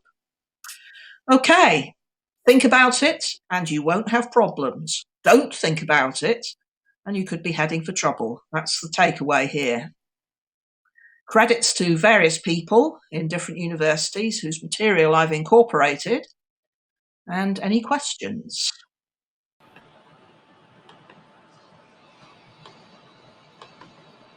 Thank you very much, Ruth, for the very interesting talk. I'd like to kick off with a question.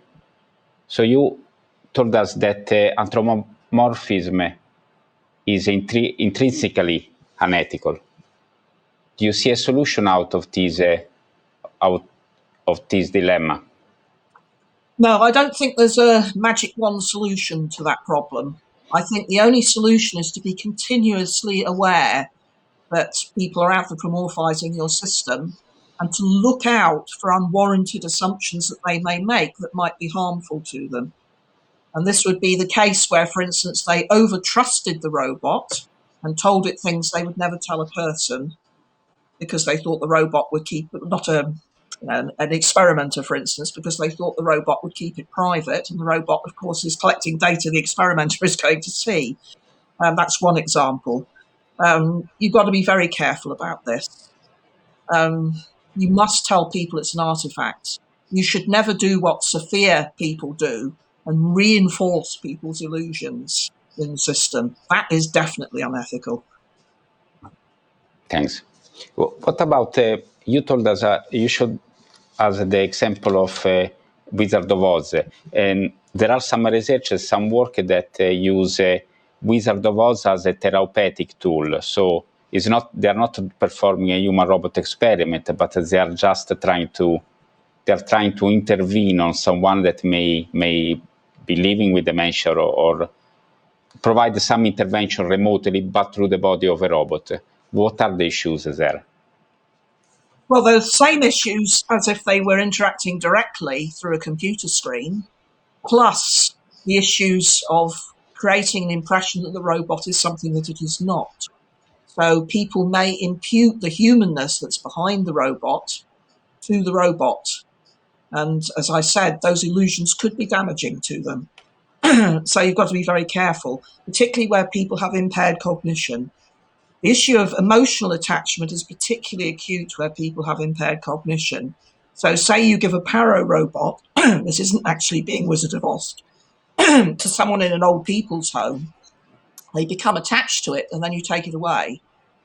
They might be very upset about that because they might have felt that this was really a furry friend, a bit like a pet. They might feel like you would feel if your pet died. So this issue of emotional attachment is going to be more acute where you're Wizard of Ozing a robot because you have got human empathy behind it. But the robot itself does not have that human empathy. Only the person behind it does. You would have to, in my view, think very carefully about whether you should be deceiving people in that situation. Thanks. There is a question from Thomas, IoT engineer and programmer. Is there additional legal steps required when using a pseudo-anonymization instead of full anonymization?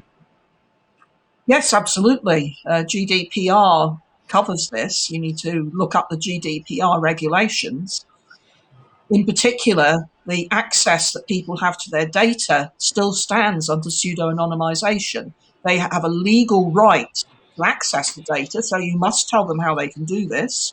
And they have a legal right to withdraw their data if they don't want you to have it anymore, for as long as you've got the data. Okay? And those are legal requirements under GDPR, which don't exist under true anonymization because nobody knows whose the data is and can't find out under true anonymization. Incidentally, if people give away personal information in a chat system, it may be pretty difficult to truly anonymize the data. You really need to go over all the chat data and remove anything that would identify the person speaking if you really want to anonymize it. It's not enough just to remove the personal information collected up front. You actually have to look at the content of the data because people may give away personal information on a chat system. Thank you very much. I'm looking whether there are more questions from the audience. Seems not for the moment, but we'll direct if there are further questions to you, Ruth. Thank you again. Hopefully that means everyone's well genned up and they're going to be absolutely on the line with all their ethical stuff in the future. Hopefully. Guys. Sorry? Yes, Alan was reminding me that there is a box on ethics on the Canvas sheet that we are asking every team to complete, so to make sure that everyone is aware of all the aspects involved in the development of this assistive technology of any type. There is another question from Claudia. Thanks for a great talk, Ruth. Your talk points to many areas in which I think interdisciplinary work would be helpful, especially when the robots go into the wild. Ethnographer, linguistic anthropologist are examples. What are your thoughts? Yes, anthropology, ethnography, very important disciplines. In particular, the study methods from those disciplines are very important in looking at how the interaction is going in the wild. So you're absolutely correct about that. And those are areas of expertise that technologists may not actually have very much depth in, or indeed any depth at all in some cases. So it's very important to involve people with that sort of expertise, particularly in the wild experiments. Let me give you an example of how thinking about things in the broad way might have helped us. We once ran a 3-week experiment in one of our labs, but we put a robot in the lab with researchers from elsewhere in the university. So this was a live experiment. The robot had to be rebooted about 4 times in 3 weeks, which was pretty good, really. But of course, like all robots, it ran out of charge quite frequently. It was a large mobile robot. We had a charging system in the corner. We had an autonomous charging system. It would go and recharge itself every time it actually needed to do so. It upset people on the first day by heading for the charging station near where someone was sitting, going, "I am hungry. I need something to eat." The person who was sitting near the charging station wondered what it was about to do. The other problem we had was that we had it drive frontwards into the charging station because that was easy. And that meant for the several hours it was charging, it couldn't interact with anybody in the room. Okay, which was a major issue for people in the room in terms of the experiment. They remarked upon it. I think if we'd had an ethnologist on our team, which we didn't at that point, they might well have pointed this stuff out to us. It didn't occur to us until a bit too late. Very interesting. I don't see further questions, so thank you very much again, Ruth, for your talk. Okay. We'll have another talk at 1 o'clock from Dr. Vivek Nallur about machine ethics. Thank you. See you soon.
everyone. Welcome back to our live stream. We have with us Dr. Vivek Nallur from the University College Dublin, Computer Science School at UCD. Thank you very much, Vivek, for joining us today. Vivek is interested in how to implement and verify ethics in the autonomous machines, and that's the title of his talk today is Machine Ethics. Thank you very much, Vivek. Hi, everyone. My name is Vivek Nallur, like Mauro said. And I think the one thing I should make clear at the very outset is that I am not a roboticist. Neither am I a healthcare professional. So my perspective is that of a computer scientist. And hopefully, I'm going to interest you in the ethics of machines interacting with humans and how we could possibly think about ethics being implemented inside machines. So, like I said, I'm not a roboticist. So when people ask the question, what is AI? This is not the figure that I think of. I tend to think of things like this. This is, well, it shows my age a little bit, but to my mind, this is when AI really sort of came from the lab to the real world. In 1997, a computer program called Deep Blue beat a human being, the world chess champion at the time, Garry Kasparov, in a chess game. And it ended up, a 6-game match ended up with 2 wins for IBM, Deep Blue, 1 for Kasparov, and 3 draws. Now, again, that's what people see. But from a computer scientist perspective, we are still looking at things like, well, what is the board size? How is it encoded? How many number of moves are there per game? And things like that. And once AI or an AI program beat a human being or the best human chess player, we started to look further and said, okay, well, the state space size, which is another way of saying how many possible moves there are in a chess game, is about 10 raised to 50. Can we go higher? Can we play other games? And focus shifted onto the game of Go, which has an average state space of about 10 raised to 172. Just to give you a little perspective on what that means, the total number of atoms in the entire known universe is about 10 raised to 80. So you can see that even if we encoded all the possible states of the game on every atom in the universe, a computer still couldn't actually exhaustively enumerate all possible moves and then try and win. And so we thought, here's a game that AI can never beat humans at. And that was the consensus till very recently. In March 2016, a program called AlphaGo beat the then world champion at Go called Lee Sedol. Now, when that happened, people instantly pointed out that AlphaGo is a computer which has over 1,000 CPUs, a fair 100 GPUs, and 100 plus scientists behind it. All you see is the program, whereas Lee is one human brain plus one coffee at times. Now, having done that, now for computer scientists, this is not a valid objection. This is an engineering objection. This is saying that the power consumption of AlphaGo needs to go down, the number of CPUs that it needs to use needs to go down. And for us, this is an inevitable path on engineering. We just need to make it more power efficient, we need to make it more space efficient, and so on and so forth. But the fundamental principle of intelligence, beating another human being at a game which till recently in the 21st century human beings seemed unbeatable, had been accomplished. Now, all that is fine, right? But as long as we keep AI to playing games, there's really not much need for anything else. There's certainly no need for this talk, right? But people have taken that program or variations of the techniques used in that program to apply them to real life. This particular screenshot shows an AI trying to predict crime in a city. So it tries to predict hotspots of crime. It's not showing where the crimes are occurring. It's trying to predict where crimes may occur. And now this helps the police department allocate resources in terms of police officers, patrol cars, etc., to areas with higher crime probability. That's not all.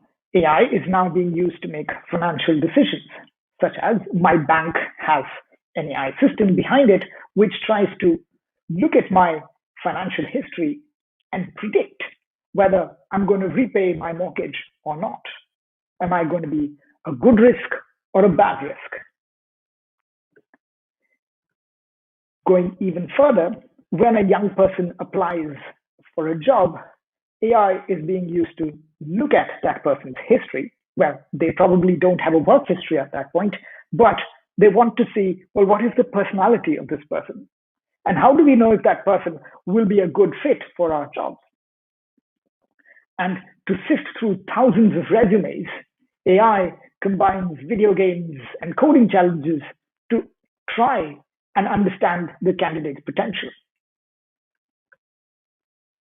All of this sort of seems to imply, or at least in the media, that algorithms are the apex of efficiency.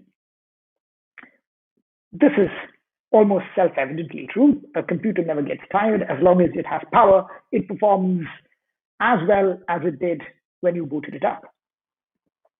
It is the apex of insight. Again, a computer can self-evidently sift through millions and billions of records of data much better than a human being ever could. And then there's the notion of disinterested analysis. So if I have a bank teller who's looking at me and doesn't like my face for some reason, the bank teller might decide not to give me a loan. Whereas an algorithm, on the other hand, has no interest in my personality. It is merely looking at my profile as a series of numbers and then trying to predict my behavior in the future. This is one way, people say, of avoiding prejudice. But again, we keep moving from what appears on the screen to people, to lay people, and what the computer scientist sees. And for a computer scientist, this is just machine learning based intelligence. All of the games, all of the predictive policing, all of the financial scoring, all of the hiring that is being done by AI is essentially some variation on machine learning based techniques, which is essentially extremely sophisticated data processing. And what that means is we have techniques that are being put together in ways that are geared towards optimization of some objective. Minimize the number of bad loans, maximize the amount of profit, and so on and so forth. As long as you can express your problem or a social problem as an optimization problem, then machine learning can be used. And this sort of becomes the organizing principle on which we set up financial decisions, hiring decisions, policing decisions. So any socio-technical system tries to optimize something. So what's the problem? Surely we would like all of this. We would like AI to be doing disinterested analysis, be extremely efficient, and have insights that are not possible for normal human beings. The problem is that when it does data processing, what is in that data influences what comes out of that data. So in the past, if we have been racists as a society, then the computer will nudge us towards being racist now. This particular figure is from a ProPublica investigation into an AI program called Compass. Compass was used to predict if a criminal would recommit a crime or commit another crime after being released on parole. And based on the AI's recommendation, the judge would either release the person on parole or not grant parole. It was found that the AI would systematically favor white people over people of color. And if it was just one program, that would be disturbing. Well, that would be sad, but it's okay. We just need to remove that program and change it up to something better. But what we found was that this sort of bias was pervasive across the industry.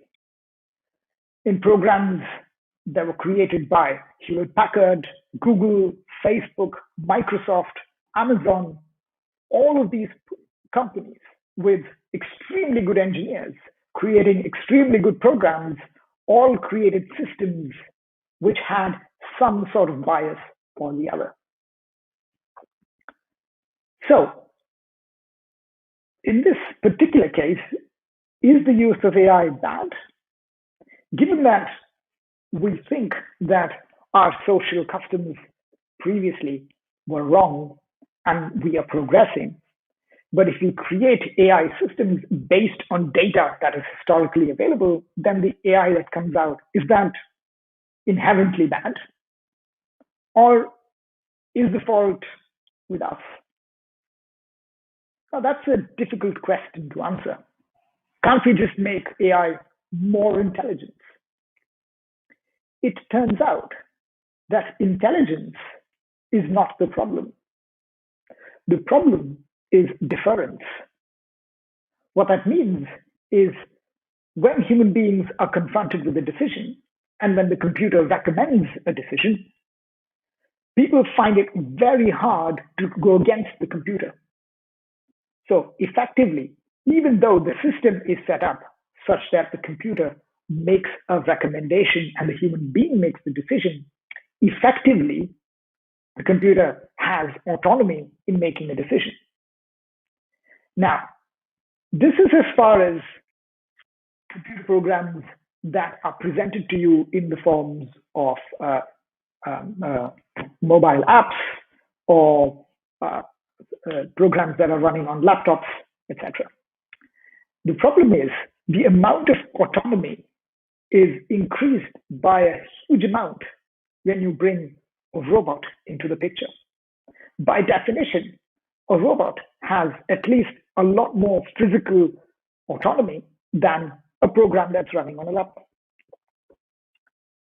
So, given that increased autonomy is a problem, given that deference to AI is a problem, where do we go from here?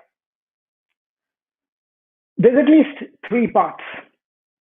So, there's ethical behavior for people who create AI, that is the engineers who create the machine learning system, which is eventually put into either banking software or financial software or law software that predicts whether a criminal will recommit a crime, which is called recidivism. Or do you want to go down the road of ethics being implemented inside the machine, where the machine takes a decision? Now, if we step back, we can sort of say that in the near future, most AI will not be autonomous in a Terminator kind of way. So if there are ethical problems with our systems, it is the people who are responsible. Lots of companies collect a lot of data about you, and with that data, they decide what kind of ads to show you, whether to nudge you in terms of one side or the other in a political debate, whether to nudge you more towards one side or the other in a medical debate, as we've seen in terms of vaccinations and anti-vaccination views. So who is responsible for this? The data comes from you. The algorithm is merely trying to optimize which ad is shown to which person. So if we end up with social unrest, who's responsible? Is it the developer who developed the curve-fitting algorithm? Is it the software or the hardware company that creates the entire socio-technical system? Or is it fundamentally at the level of deployment, that is, the people who are installing and using the system? Now, when we talk about ethics, the problem is that we don't exactly know what to measure. The picture on the left shows equality. Now, equality is easy to measure for an algorithm. All it says, from a very programmatic point of view, is that X should be equal to Y, which should be equal to Z. If there are three variables, that's equal.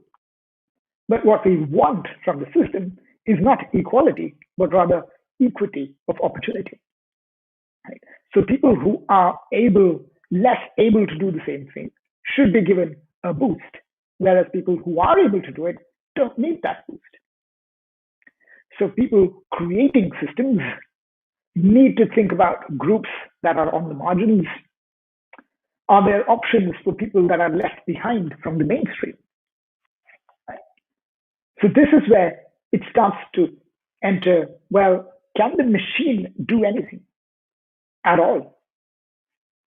Given that equality is measurable and equity is not,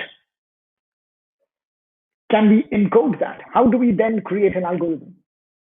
How do we then create an algorithm that can encode a principle of equity?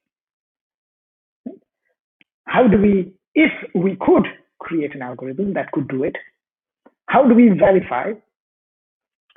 Well, verification is a strong term mathematically. Can we at least validate that a machine that is going to interact with some human being is going to act ethically in all cases? What can we do to figure out if an individual machine may act ethically, another individual machine may act ethically, but together their combined action, or what is called a multi-agent system, will still result in an ethical outcome? Now, these are all open questions, which is to say, we don't know. There are people trying, but the problem is we don't really know what the right answer is. And this is exacerbated in situations where you have robots that are operating in the domain that you are operating in, which is healthcare. The robot effectively has to make decisions about the health of the people, that is, the patients that it is assisting, about those individual patients' privacy, and it has to make decisions about how much should information propagate, what can it sense, how much of this information that it senses should it communicate to other robots or other human beings. And all of this has to be done dynamically in real time. For example, if you have an elderly person who is expressly indicated that the bathroom is a private space, and so the assistive healthcare robot should not enter. And yet, the robot notices that on this particular morning, the elderly person has taken more than X amount of minutes. Now, that X is a variable which can be programmed in, or it can be something that is measured. Let us say, for the sake of argument, the mean amount of time that the person usually takes plus 2 standard deviations. If the elderly person has taken more than that value, something is abnormal. What should the robot do? Should it call a human carer or nurse? Should it forget about the fact that the bathroom is a private area, and should it open the door and go inside the bathroom, or should it do nothing? Now, the problem is all of these options could potentially be the wrong thing to do. In this situation, the only thing we can do, or the only thing we want to do, is that the robot should act ethically. But what does that mean? Here's another scenario. Patients can and are nudged to take medicines. We have mobile apps that do this. We have apps that nudge you to go and get some exercise. We have apps that nudge you to eat less or eat healthy, do some mindful meditation. But overdoing the nudging harms the dignity and autonomy of the human being, especially if it's a patient or a vulnerable person whose cognitive capacities are diminished. So, what should the robot do when the patient is focused on a task or in conversation with another person and they need to take some medication? If the medication is critical, for which I provide a definition, again, I am not a medical professional, so these definitions are by definition a bit lay. Critical medication, I'm defining it as if you miss a single dose, it could potentially be fatal. In this case, to my mind, the solution is easy. You must nudge the patient, even if they are focused on a task, if they've forgotten about it. What happens if this occasional medication, where missing a single dose doesn't matter, but missing maybe 2 or 3 can complicate matters? What should the robot do if the medication is a sort of a personal choice? That is, when the patient wants some painkillers, they can be given. But assuming, again, this is, I'm not a medical professional, but there might be some medications that must be taken X number of hours before food or after food, and so on. Apart from the first case, where the decision-making is easy, what should the robot do in the occasional medication case? Should it nudge the patient? Should it interrupt them in the middle of a conversation? Should it ask them if they want painkillers? And in doing that, essentially nudge the patient to take the painkiller? Is that ethical? So you personally may say yes, no, but the question is, what does the patient think?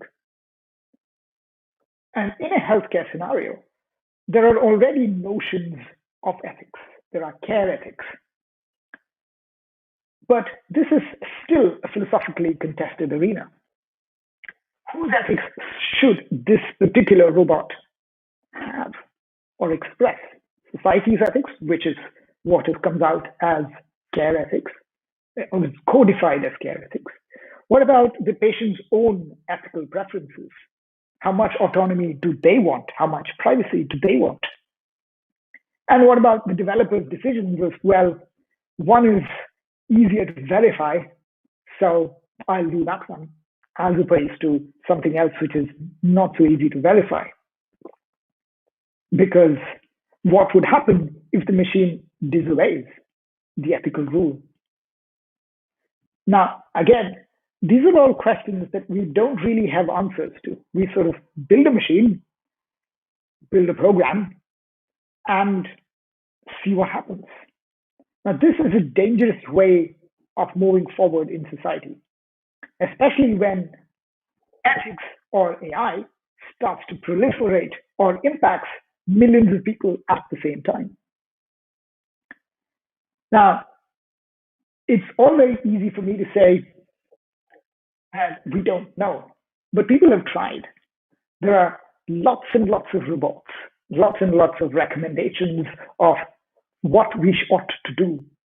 How should AI make a decision? Excuse me. Now, if you've read any of these documents, you'll find there's fairly little operational guidance. There are very nice sounding principles of transparency and accountability, but what should the program do at that point in time? How much information is it allowed to collect? How much information is it going to base its decision on? How much time does all of this take? Which is what an actual roboticist needs guidance on. So I'll stop there because that is, in some sense, the state of the art, which is to say, computer scientists are trying to encode some sense of ethics, which is some either Western ethics, but what happens if your robot is going to be marketed in Asia as well as Europe? Then do Western ethics still apply? Can we make it such that ethics are plug and play? We don't know any of the answers to these issues. Solutions will need experiments. So I guess at the end of this talk, all I want to say is this is an interdisciplinary effort, which is to say computer scientists don't know these answers. It is you who need to engage with us and tell us what is wrong. And we will be wrong many times before we get it right. So with that, I'd like to stop there and I'll take questions at this point, if there are any. Thank you very much, Vivek, for a very interesting talk. I'd like to kick off the questions by asking you what school of ethics you think should be applied in the domain of healthcare robotics, robots that are supposed to provide help with the care and support tasks. It's a tricky question because the fully correct, the scientific answer is that we don't know. There are, and not just because we haven't decided, even if it is a completely controlled environment, let's say in Western Europe, there are many schools of ethics over about 2,500 years of human philosophy, and yet human beings have not come to a decision about which one is correct. So and not only that, assuming you found that, let's say we have some Kantian ethics or care ethics that you would like to implement, we don't know how to implement them, apart from just making lots and lots of rules. And rules in the experience of computer science, especially when it interacts with human beings, tends to break down because there are many, many situations which have not been thought of. So we need something that's more flexible, something that's more data-driven, but we don't know how to create data-driven ethics. So unfortunately, I think you'll find that the answers to many questions we don't know. So the only way we can know is to create multiple robots and each try out a different set of ethics and see which one comes up with better outcomes, which ones we are happy with.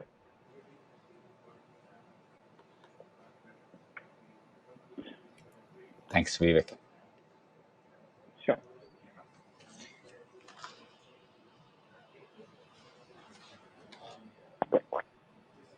I'm looking at to see if we have questions from the audience. I have another question from me about so the idea of machine ethics. My understanding is that to understand how we can implement the ethical behavior on autonomous machines that are supposed to interact in the wild with humans.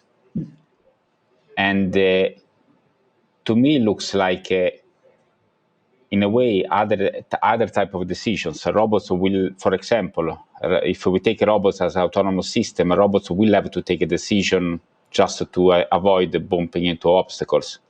And to make that decision, they have to analyze sensor data in this example, and they have a criteria. They know that they need to avoid an obstacle. That's the criteria. That's the benchmark.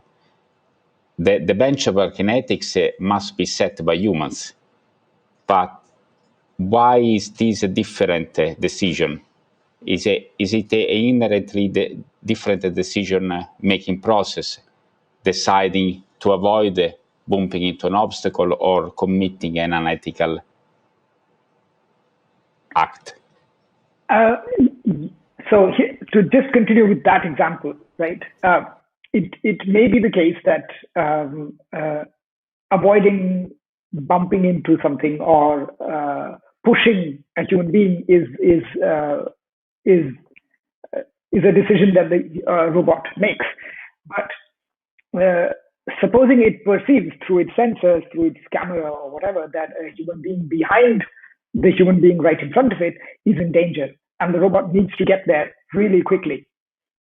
So there are times when we accept rule breaking, right? We accept in human beings, it's called pro-social rule breaking. When you say that the act that you're doing is breaking the rule, but it actually benefits society. And this is considered ethical behavior.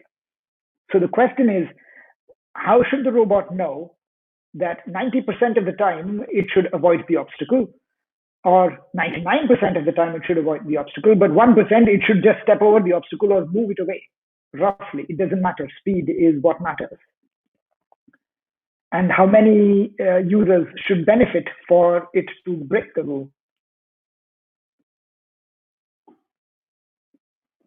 So these kind of decisions are probabilistic in some sense, that it depends on whatever sensor data that you have at that point, and you fuse that data to create a context or a situation, and then you say, okay, what is the goal here? What are my priorities?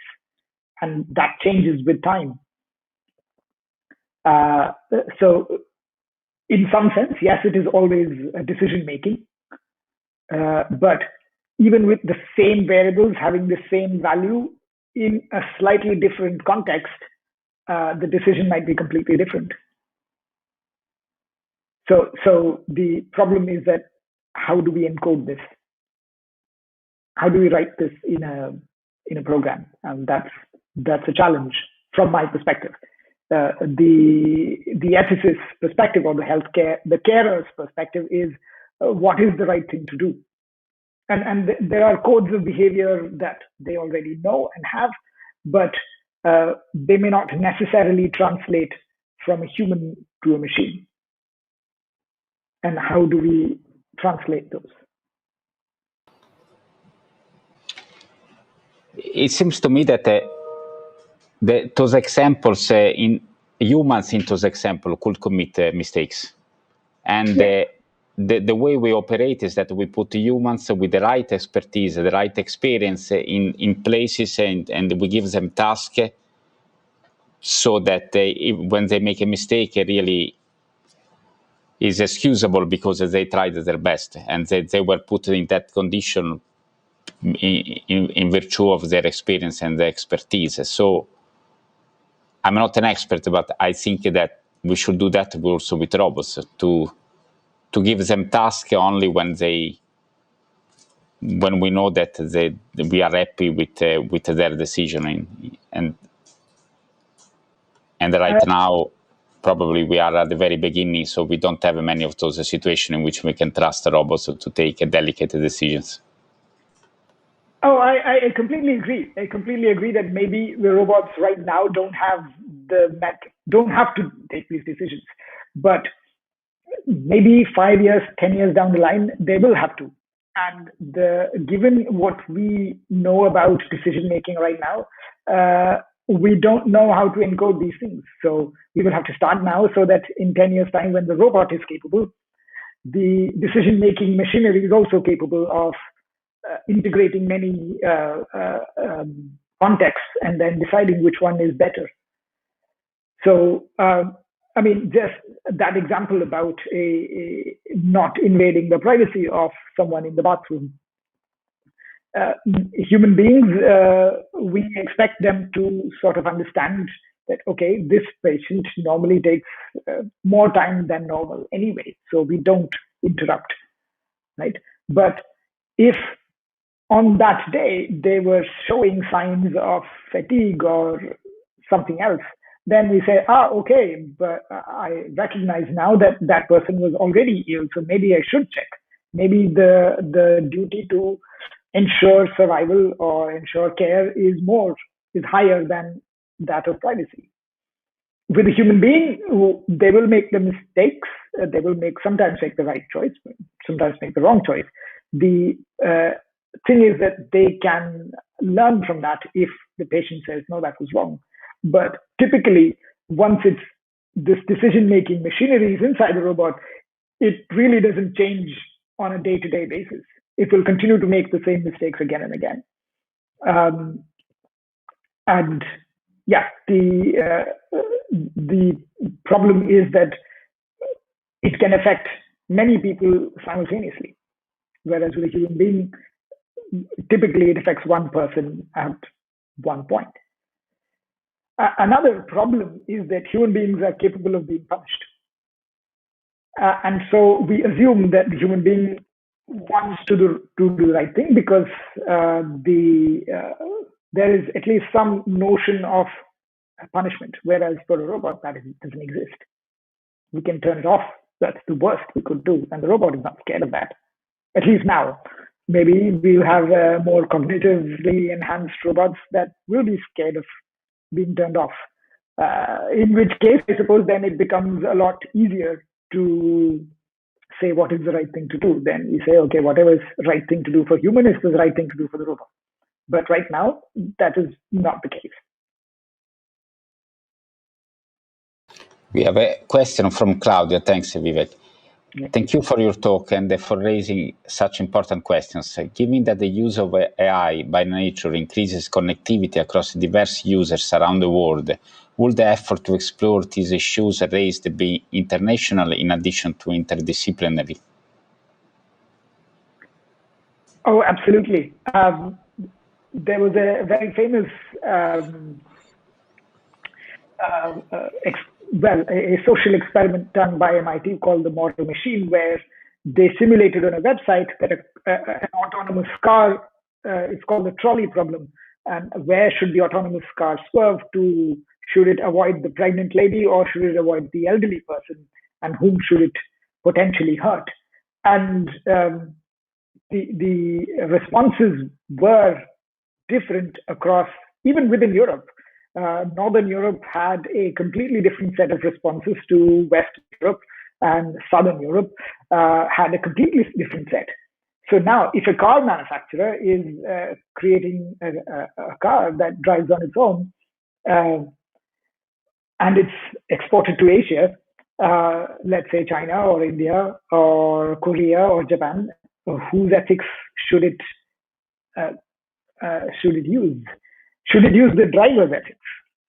If I drive the car from here to, let's say, Eastern Europe or Southern Europe, whose ethics apply? So those are questions that we have never asked ourselves at any point before this. So those are ethical problems. The question from a computer scientist and a roboticist point of view is to say, well, okay, how do we map the fact that just by changing geography, things have changed, or just by changing the user who is interacting with them, the ethical behavior, which is quite fundamental to the machine, needs to change. So the answer to your question is yes, it will be inter-social, inter-society, and not just interdisciplinary. Thanks, Vivek. I have another question linked to my previous one. I'd like to understand who sets the boundaries in this area, who decides what decision machines can take or not take. I think we have an agreement somewhere that autonomous machines should not have guns in their power. But personally, I dislike the idea of some algorithm deciding whether I deserve to have a mortgage or not. The problem that Ireland faces right now, because I'm in UCD, I can talk a little bit about Ireland, and maybe a little bit about Europe, because I talk to European researchers about AI and ethics. The fundamental problem is because we don't know how fast AI is progressing, we don't want to put laws in place that restrict this development, because Europe does not want to lose out to the US, for example, or the rest of the world, China, Korea, Japan, all of there is a sort of a competitive race to use AI to increase more and more automation in society. So when a company decides to hire a person based on computer vision algorithms, there is no law that stops that. The European Commission has recently come out with a recommendation. These are not yet law because they have to be actually implemented, but it says that, well, like you said, Mauro, if it's a high risk decision, for example, if it's taking a life, if a gun is automatically deciding whether I look like a terrorist and should shoot or somebody else does not, and so that cannot be autonomous. But apart from that easily understandable example, the laws are fairly loose in terms of where is the boundary. So a company can create an AI that will make a recommendation and then have a person look at that recommendation and say, I go with the computer or I override the computer.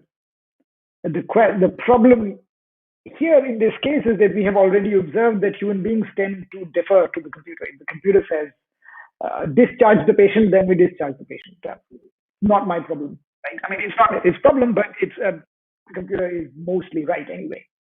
So you would not want to take the risk of, I mean, you wouldn't want to discharge the patient when the computer says you should keep the patient for observation. Right? No one wants to take that risk. And so the laws or the decision is done by the person who implements, right? Facebook implements an algorithm, it just gets done. There is no permission that they need to take. Some car, Tesla creates a car, they don't need permission. I mean, they need permission to create something that is autonomous. But I mean, for other things where the AI is hidden from the user, there is no legal framework.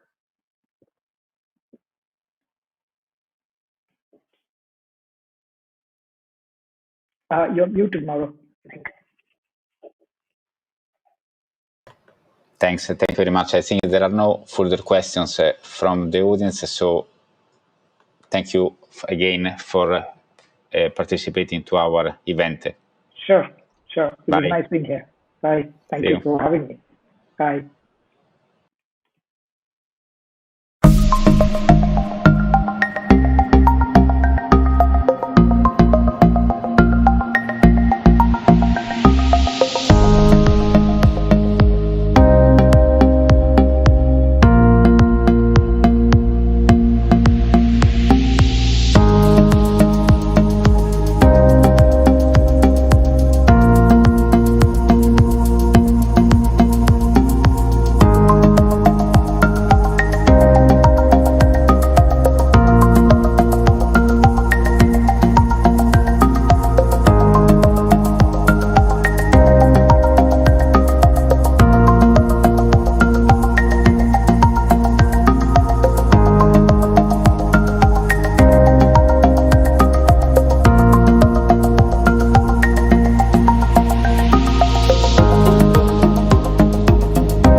yeah, people can see you and the presentation. Okay. Hello, everyone. Welcome to our third talks in the special speaker session today by Dr. Mario Parra with the title Technologies for Assessment and Intervention of Cognition in Aging and Dementia. Mario is an expert in cognitive and behavioral changes and neurodegenerative diseases with emphasis in Alzheimer and also in technology-enabled assessment and intervention, which is the topic of his talk. Thank you very much, Mario, for accepting our invitation and for giving this talk. Thank you very much, Mauro, for inviting me to talk at this very exciting and relevant, timely event. So I'm delighted to be able to share with you some recent results from work we are doing in the development of technology for assessment and intervention of cognition in aging, normal aging, and also in dementia. In my talk, I will briefly share with you a recent survey, results from a recent survey we carried out, investigating how aspects around awareness, attitudes, and stigmas towards technology. I will then share some of the challenges and needs that we have been addressing from cognitive sciences. I will share with you a couple of studies we have carried out to try to equip novel technology with knowledge from cognitive sciences. And finally, I will share some more recent work we have done to adapt to the challenges of the pandemic in terms of moving towards remote type of assessment. And then I will share with you some final remarks. So we know that there are great expectations regarding what technology can bring about to tackle challenges linked to the aging of the population, particularly dementia that has been considered an epidemic of the century. And in Scotland, the Scottish Dementia Strategy have clearly stated that they will make sure that everyone with the diagnosis of dementia and those who care for them are aware of and have access to a range of proven technology to enable people living with dementia their life safely and independently to stay at home for longer. So it is clearly stated in our national strategy how we envisage dementia can help us address this massive health and social challenge. So I have been recently investigating with colleagues at the Strathclyde how aware people are of the different type of technological innovation for dementia care that have been presented by this Lancet consensus that was published a few years ago. So then in this consensus, in this commission paper, they mention the different type of technologies and the use of these technologies to address different needs of people with dementia at very different stages. So in this recent survey, we asked people from different age groups, young people, middle age, and older people, how aware they are about regarding these particular technologies and their use. And you can see here in the right-hand side the percentage of people that reported being aware of this technology. You can see that although we actually survey a population with relatively high level of education, so the majority of people were in higher education or professional qualification, level of awareness about this particular health technology is still very low. And when we look at assistive technology particularly, only 36% of the respondents said that they were aware of this particular type of technology, indicating that we need to work more to raise awareness, because we have seen, for example, that this low awareness seems to be linked to negative stigmas and attitudes as well. So we saw that in the middle age and older group, even though these people had reported overall more IT experience, so they have been working for example, with computer for much longer periods of time. This benefit of having experience in technology like computers and other type of technology doesn't really grant them a clear view about what this novel technology can do for them, and also doesn't reduce stigmas against technology, meaning that experience alone is not enough. We need to continue working to increase awareness, and in so doing, reduce stigma, and particularly in this group of the population, the older group, who are those that are more likely to benefit from healthcare technologies in the future. When we look at gender, we saw a bias here in terms of awareness, whereby male participants reported to being more aware of technology than females. However, when we ask questions about how COVID-19, how the pandemic have changed the way they use technology, the frequency with which they use technology, we saw that the older group reported that they have been trying new ways of using technology significantly more than the younger group. And we also saw that the women also show that relative to men, they reported that they have tried more new ways of using technology during the pandemic. And in general, we saw a trend towards more positive attitude in retired people, for example, relatively to unemployed people, and very similar to people who are actively working. So in general, this survey shows us that there seems to be an opening in the population regarding technology, but we need to work more to raise awareness, to inform people about this technology, and also to engage them with this technological development so we can reduce stigmas. So we know that there are many challenges, for example, in the area of virtual reality, which is one that I will be focusing on during this presentation today. I have been particularly interested in the use of virtual reality technology to assess and assist older people with cognitive impairment. And there we encounter a number of challenges, such as a lack of meaningfulness for the individual. So we develop virtual reality application to assess, to train, to rehabilitate people with cognitive problems. But this virtual environment are not familiar, are not really producing changes that can be transferred to real environment. So they lack what we know as ecological validity. So they also this application failed to meet the changing needs of patients with neurodegenerative diseases that progress. So these people change their abilities as the time passes, but even sometimes day-to-day changes, we see fluctuations, and these applications do not capture these fluctuating abilities. So therefore, it's difficult to follow this person-centered type of approach. They're not always friendly. Some of them are cumbersome, not very intuitive, so they don't really engage people, and therefore treatment and adherence can be jeopardized. And there are many ethical limitations as well that I'm not going to be talking about these today. So as I was saying earlier, so we see these novel technologies, for example, using virtual reality to train and rehabilitate older people with cognitive problems. And we see that people tend to improve their abilities as they are participating in these programs. However, soon after they finish the program, most of these benefits fade away.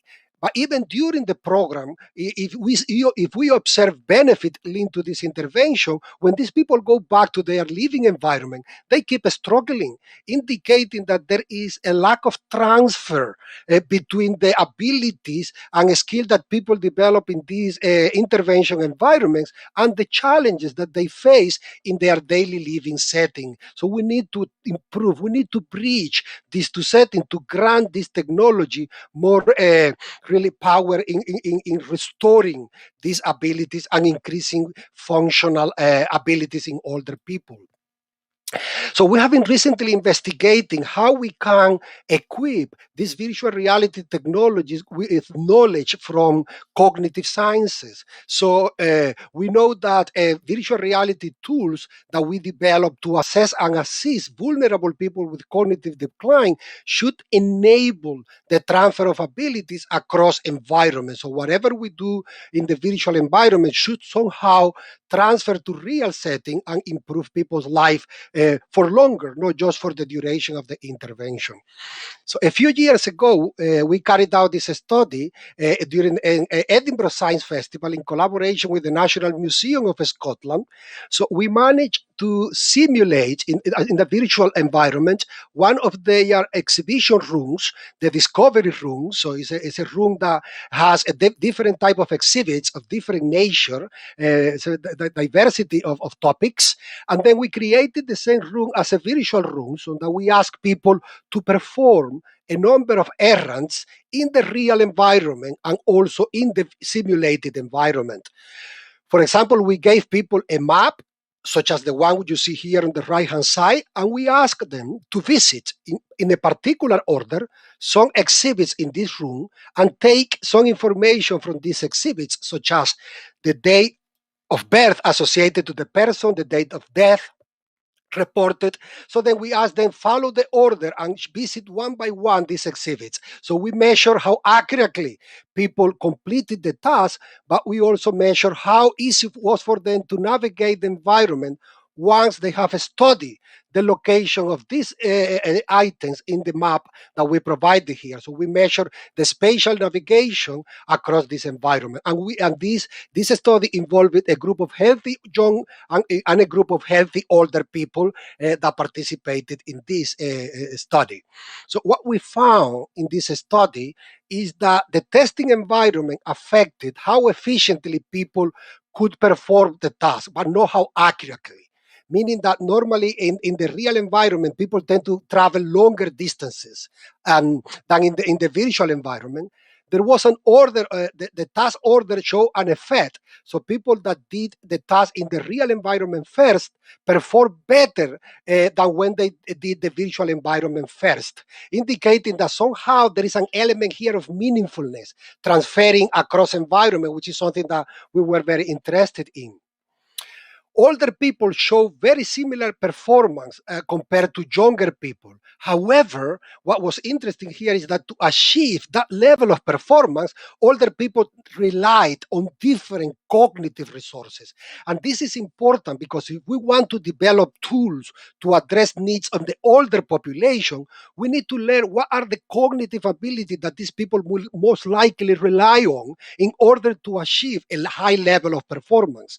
We saw that older people, for example, use their visuospatial ability much more than younger people. Older people performance in this virtual environment significantly correlated with their abilities to perform daily living tasks. So we use a questionnaire and we ask them about how well they were doing in their day-to-day experiences. And we saw that these reported abilities correlated with performance in the virtual reality task, indicating that these tasks can help us assess functional abilities in a meaningful way. So, and there was some element of knowledge transfer between environment that was more apparent in the younger group than in the older group. So, in general, this study shows that virtual reality application could be useful tools to assess cognitive abilities and to explore how well people are doing in their day-to-day experiences, in their everyday life experiences as well. Following this study, we developed a new paradigm to try to investigate these elements of transfer of abilities and also the actual cognitive underpinnings of performance in real and virtual environment across age. So here we wanted to have more control on people's performance because in the museum, especially in the real environment, was a little bit challenging to control everything because we couldn't really close the museum just for the task. So people were moving around, other visitors as well. So what we wanted to have more control on actual performance. So we developed this kitchen. We created this kitchen that was then simulated as a virtual kitchen. So people could do exactly the same tasks in both the real and in the virtual environment. So all the items that we simulated in the virtual environment were interactable. So people could interact with them, manipulate them, use them to complete some tasks that we asked them to do. For example, we asked them to perform a number of errands in the real and the virtual environment, like prepare a cup of tea. And when we give them this instruction, we told them how they were expected to perform these tasks. So we gave them the order of the action they need to follow in order to complete these tasks. And we also showed them the items that we were expecting them to use to complete these particular errands. So this is an example, for example, of all the actions involved in the task, prepare a cup of tea. We also ask people prepare a sandwich, prepare a bowl of cereals, set the table, wash the dishes, and clean the kitchen. Each of these errands has approximately between 7 and 8 sub-actions, as we see here on the left-hand side. Again, we ask a group of healthy younger people and a group of healthy older people to perform these tasks in the virtual environment and in the real environment in a counterbalanced way. So some people did the virtual environment first and the real next, and others performed the task in the opposite order. What we found in general here is that there was an effect of age. So older people perform relatively more poorly than younger people under this more controlled condition. And this effect of age were more pronounced when we look at the task in the particular order. So when we look at performance, considering the order of the instruction, older people tend to perform more poorly than when we just look at how well they remember in general what they had to do, regardless of order, indicating that the problem of older people is not just to remember what they have to do, but it's just to stick to a plan, to keep the sequence going. And we also saw that this effect was slightly more pronounced when they performed the task in the virtual environment as compared when they did it in the real environment. So we see that in general, the virtual environment was slightly more challenging for the older group. So interestingly, and this is some of the, I think, the strength of these new developments, is that we can score people's behavior, we can assess people's behavior relying on well-established theories of cognitive science. For example, we can look at what kind of error they commit when they are doing the task, considering theories from cognitive psychology, like looking at the ability to control, to use their executive ability, different type of memory, like semantic, episodic memories. So this is a specific cognitive function that we normally assess in the lab, but so far it has been difficult to assess in real life, in this type of daily living activities. We saw here that older people tend to miss more actions than younger people. So they when they went through the task, they missed some of this action. But interestingly, what they did was that they actually replaced this action with other action that we didn't ask them to do. So then we were wondering what's going on here. Is it because there are aspects of the task that were not familiar to older people? So even though the environment is familiar, even though the task is pretty much the task we do in our daily life experiences, is the way we are asking them to do the task different to the way they do it in their day-to-day experiences? So when we look at the type of error they commit, that was exactly what we found. Older people tend to override the instruction we gave them, and they complete the task in a logical way, meaning that they actually deliver the particular errands that we requested them to do, but in the way that they are familiar with. So indicating that older people will normally tend to rely on these schemas, these well-learned patterns of behaviors, and the lack of mental flexibility and capacity to adapt to new instruction make the task more difficult for them. But if we enable them to rely on these pre-learned abilities and skills, they could be able to succeed in the task. And to me, this is really relevant because most of the applications, as I said earlier, that we have today do not allow this type of knowledge to be captured, to be embedded, and to be used to tailor, to personalize these interventions for all age. So we saw that in general, we asked people how easy it was to perform the task in the virtual versus the real environment. People normally found the real environment easier than the virtual environment. So we asked how real was the virtual environment. You felt the sense of being there, presence. There was a mix of responses here. Some people say a lot, some people say more or less, some people said not at all.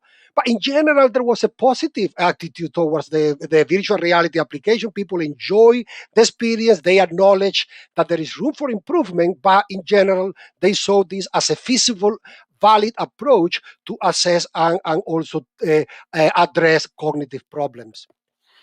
In collaboration with Mauro, we have been trying to move from the lab to more naturalistic environment. So we have been wondering, how could we incorporate this cognitive approach to assessment using this natural environment and naturalistic approaches to incorporate this in these independent living and assisted living environments.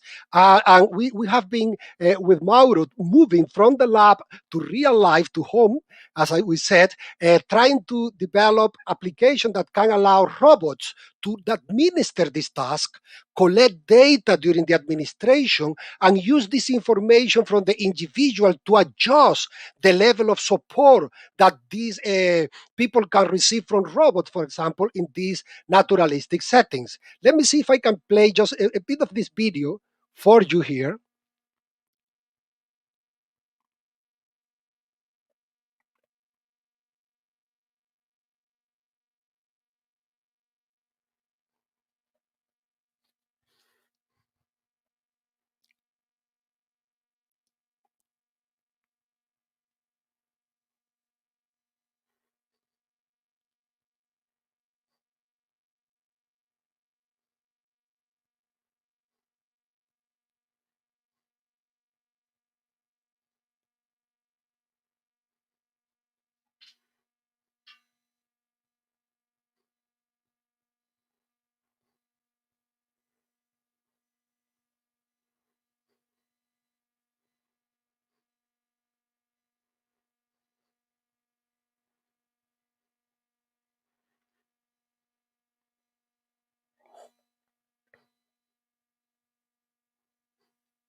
Hey Mario, I thought there was a problem with my audio, but I think your audio doesn't broadcast. Maybe you want to comment over the video. Okay, sorry. What we see here, sorry, I thought that the audio was playing. What we see here, because these are sensor environments, so the robot is connected. So this is a simulation, I should say. But in principle, the idea is to this multi-sensor environment, the robot can keep track of activities that people are doing. After delivering the instruction, it can keep track of activities and correct these activities, enabling people to function independently at home. And so then it can actually assess how well individuals are doing. And you see that we can measure precisely cognitive ability at the service of daily living experiences. This is a very exciting project. We are moving on with Mauro Scott, a PhD student, who are actually moving towards the implementation and now remote control of these robots in the assessment and intervention of people with with cognitive decline. So as the pandemic came through, we have tried to learn how we can adapt this technology to be used remotely. So we have developed new protocols that can increase access to this particular application by allowing people to do this at home. So overcoming geographical barriers, promoting awareness, and really increasing participation of people in this technological development while they stay at home. So what we have done during this pandemic is that we sent people virtual reality headsets to their houses with very brief, with very simple instructions, such as the instruction you have here, indicating them step by step what they have to do to get this application up and running. And then interacting with them virtually in this online interview, we were able to guide them, to train them, but also to assess them. And this is very exciting because we are now trying to assess people using these applications in a meaningful way, not just in the lab, but they are in their living environments. So when we compare how well people did at home when they were using these VR headsets and watching videos of this environment. The videos was exactly the same as the kitchen task that I have been sharing with you so far, with the only difference that in the video they could not interact with the environment. They just observe the environment with all the details it has, but not in an interactive manner. So people that did the task in the lab could in addition to observing and watching all the video, the kitchen and the environment, could also interact with the items. And what we found here that it wasn't the visualization experience. So it didn't really matter whether people saw the virtual reality task in the VR headset, even whether they saw it on the computer screen. That didn't matter, the visualization interface. What seems to be important is whether people could or could not interact with the task. So when people can interact with the environment, their memory, as reported here, was significantly better for general and specific details than when they just observe the video passively, indicating that maybe virtual reality application for assessment and intervention in the future should definitely enable some form of interaction to promote the formation that was more stable and reliable memories from these particular scenarios. In general, people reported very positive views about the environment. So when we ask about their experiences, so they said that it was positive. They found the general procedures easy to run from home. Very little sickness caused by the VR headset at home, which was great. So it was in general a very positive experience from the users regarding this application, indicating that we need to continue working with this group in order to increase awareness and also equip our technology with robust methodological approaches. So in general, what we could say is that virtual reality seems to offer a reliable tool to assess cognitive and functional abilities in older people. Older people's experiences, preferences, and cognitive abilities should definitely be considered and incorporated in these new developments. Meaningful virtual environment can offer optimal scenarios to assess the cognitive underpinning of functional abilities in old age. However, we are not there yet. We need to continue working to increase meaningfulness, personalization, and identifying what are the optimal interfaces for visualization and interaction that can allow other people have a more intuitive approach to this development and hopefully adhere to this in terms of treatments in the future. So this is the team that helped in the development of the virtual reality, and colleagues from the University of Strathclyde and also colleagues from Heriot-Watt University are collaborating in the development of these various applications. So I want to thank you for your attention. Thank you very much, Mario.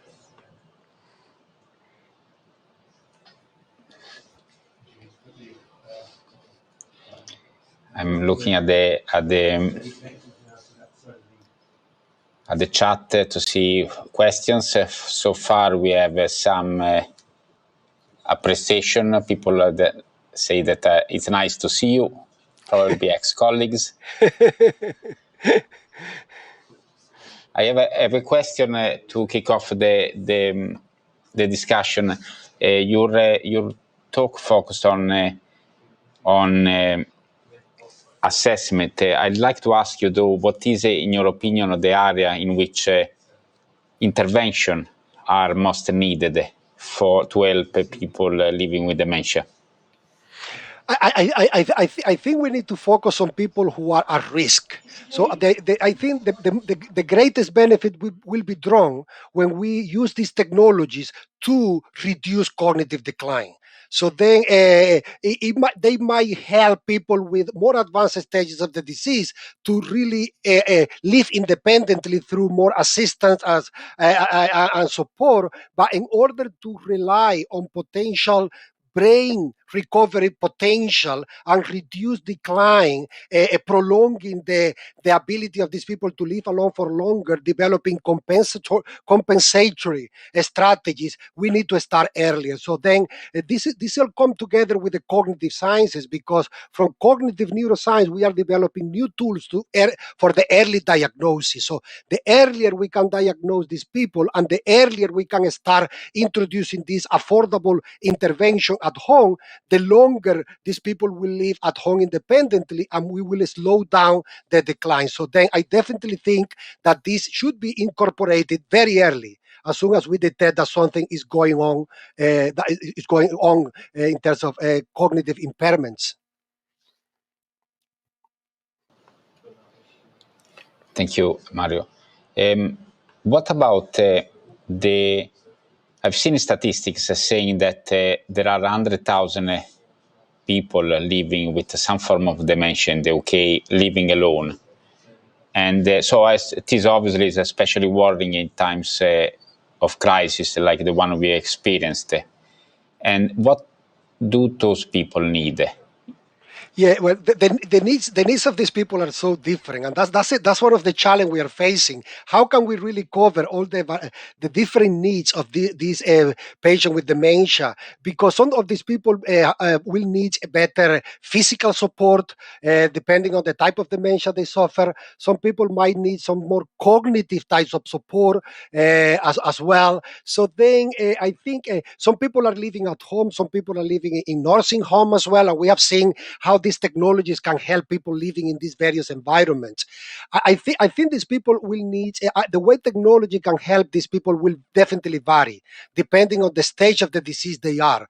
And the initial table that I show in my presentation today try to map the technologies that are available today for healthcare and the potential stages that people transit through these neuroprogressive diseases. Meaning that, as I said, some sort of more type of rehabilitation approaches could be feasible at the earliest stages to increase functionality and reduce decline, but maybe some sort of prosthetics type of approach, like using technology, will be needed later on in order to replace abilities that will be very unlikely recovered, even if you use intervention. So then, for example, we are using reminiscence type of approaches, and virtual reality is offering great opportunity to use reminiscence as a technique to enable people travel in time to their past and recover memories that their family thought were already gone. So by enabling them to experience this immersive environment, we can promote access to memories. For example, incorporating emotional materials, meaningful information related to particular age periods of these people. There is interesting evidence indicating how we can grant access to memory that were apparently gone. So imagine the relevance that this will have in granting these people more opportunity to retrieve their past, which in other words is to restore their self, which is what these diseases affect greatly. So then we are seeing great developments now in the area of virtual reality and technology in order to promote these and grant access to these apparently forgotten memories. Thanks. There is a question from Mel. Do you think that this kind of approach could also be applicable to traumatic head injury, for example, where cognitive capacity will be compromised for a limited period? Would this be likely to speed the recovery potentially? That's a great question, and I completely think so. In fact, these two topics are so related because what we are seeing now is that there seems to be a very significant association between traumatic brain injury and the risk of developing dementia late in life. And there are now complete initiatives focusing on TBI, traumatic brain injury, as a potential driver of cognitive decline. So then the mechanism through which traumatic brain injury causes cognitive decline is similar by disconnecting different areas of the brain, so affecting the ability of areas of the brain to interact. So then through this type of technology, personalized intervention, adaptive technology that that continually catch up with people changing ability, we will be able to promote a function in this individual, enable them to reorganize their brain networks in a way that these affected abilities could be compensated. And there is a great opportunity, because my prediction would be that by doing so, we might actually reduce risk for these people to develop dementia in the future. That's a great question, Mel.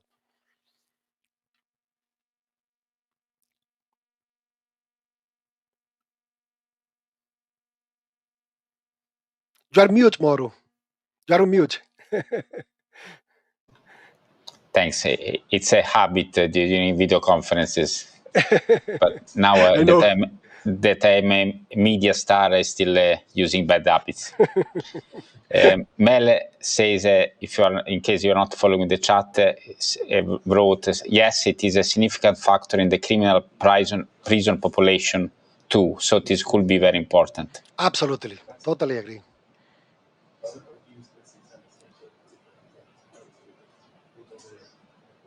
Okay, I see no further questions from the audience. So thank you very much again, Mario, for joining us today, for accepting our invitation. A pleasure indeed, and thank you so much for inviting me. It's a great initiative.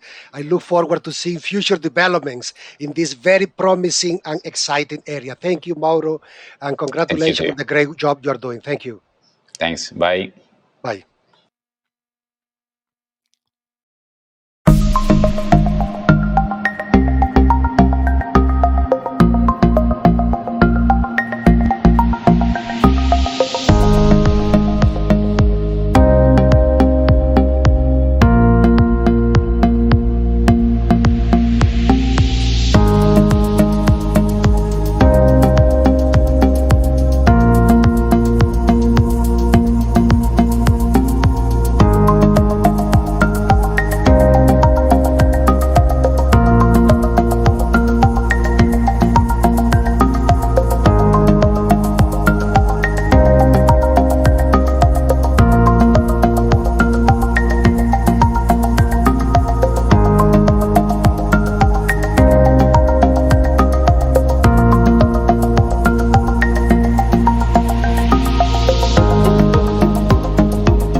Hi everyone, welcome back. Sorry for the late start, and last but definitely not least, our final presentation, final speaker from the Robotics and Care Mashup this week. We'll obviously be back tomorrow morning for the final presentations for all of our participating teams. But I've been looking forward to this for a while, actually. And this is I love the science fiction in this. So I'm joined here with Dr. Natalia Kuzmina from the MIT Media Lab, all the way from Boston. And she'll be talking about consumer brain-computer interfaces from science fiction to reality. So take it away, Natalia. Great, thank you so much for the intro. Great to be here. Good morning, good afternoon, good evening, wherever you are around the globe. And excited to be here and excited to talk about my research. Just extremely briefly about myself. I did my PhD in France in Grenoble, and then I followed up with a postdoc at INRIA in France. I started my own company, Rainy Corporation, in 2015, and in 2017 I joined MIT Media Lab. I'm also external advisor for Microsoft Research BCI team in Seattle, United States, and also external collaborator for INSEP. It's Olympics school for high-level sportsmen in Paris. And all my research is focused about and around brain-computer sensing, but don't afraid. I'm going to guide you through what we're talking here about, what we can do and what we cannot do yet. So as a focus, I'm going to talk really high level, but if you have never heard about brain sensing, you'll have a good idea about what those are. And then I'm going to dive into some concrete examples, specifically three examples. I'm going to talk about ALS use case, about XR use case, as well about the smart home control use case. And I believe we have also some time for the Q&A question. I will not have enough time to cover all of the interesting points, and you might be curious to learn more. So, you definitely have seen brain-computer interface sometime in your life, maybe once, maybe more than once. Black Mirror, Matrix, Eternal Sunshine, The Simpsons, Altered Carbon, they all have featured one or multiple versions of this type of system. In reality, we are talking about sensors that we usually put on top of the head of the user, but there are also invasive solutions, so inside of the skull of the user, and we would acquire the brain activity. From the user, we will do signal processing, classification, and then we will use the result of the classification output in the application. And applications can be various: robotic control, drone control, smart home control, communication, keyboard, etc., etc., etc. Of course, I oversimplified everything here. It's of course slightly more complicated than that. Usually, brain-computer sensing systems are full-stack systems, meaning that you would need to take care of the hardware, which is very expensive, very sensitive to different noise and artifacts, and we'll cover this in a bit. You definitely have the whole signal processing pipeline behind, especially if you're really willing to have real-time system, so real-time classification and feedback. It's obviously a very, very huge player in the game right now with cloud computing, CPUs and GPUs. And of course, in the very end, last but not least, the applications. There's a lot of applications around wellness, around support of the user in the work environment, attention, focus, measurements, etc., etc., etc. In reality, and this is the reality, the brain-computer interfaces still look a bit less attractive, but still pretty sci-fi-ish, I would say. Some solutions are actually pretty end-user friendly and almost indistinguishable from regular form factors. You can see some of the headphones, for example.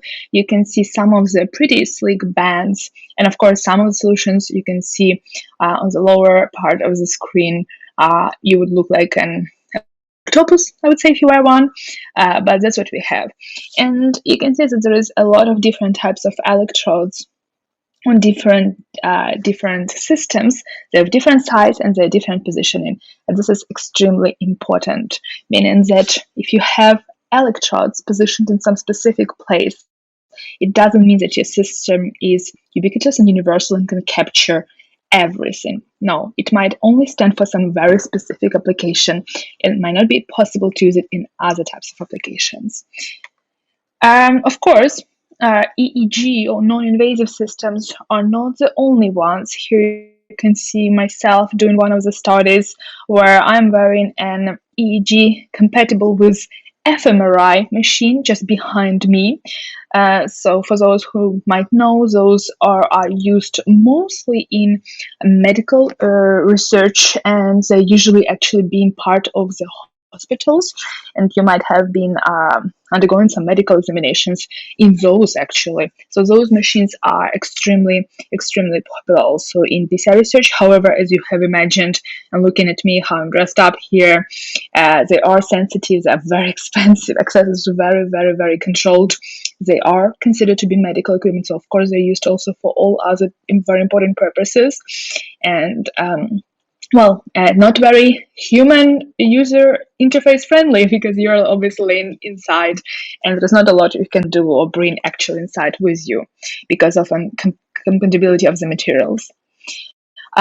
Recent research, specifically in 2018, I believe this work was published in Nature, and you would tell me, well, that doesn't look anyhow good and promising, but believe me, MEG scan, so magnetic electrophoreography scanner, they usually are what you see on the left side of the screen, I believe, where you would see half of the user's head covered in this huge tube, and now you can see on the right, you would say maybe there is not a lot of improvement, but you can see it became much smaller actually, and much more portable. So there's a lot of progress in this area. And just for those who might know or willing to learn a bit more, there are other multiple different brain imaging and techniques. There is also FMIRS, there is also functional ultrasound, and of course implanted systems. And if you would want to learn more about those, feel free to ask me a question. I do work exclusively on non-invasive EEG systems. You can see one of my personal collections here at home. This picture is taken, and you can see that most of them are wireless. So some of them are pairs of glasses or headphones or headsets, little bands. So most of them are pretty and user friendly and compatible to be shipped to a person directly, no wires or no complicated setup required. This is extremely important.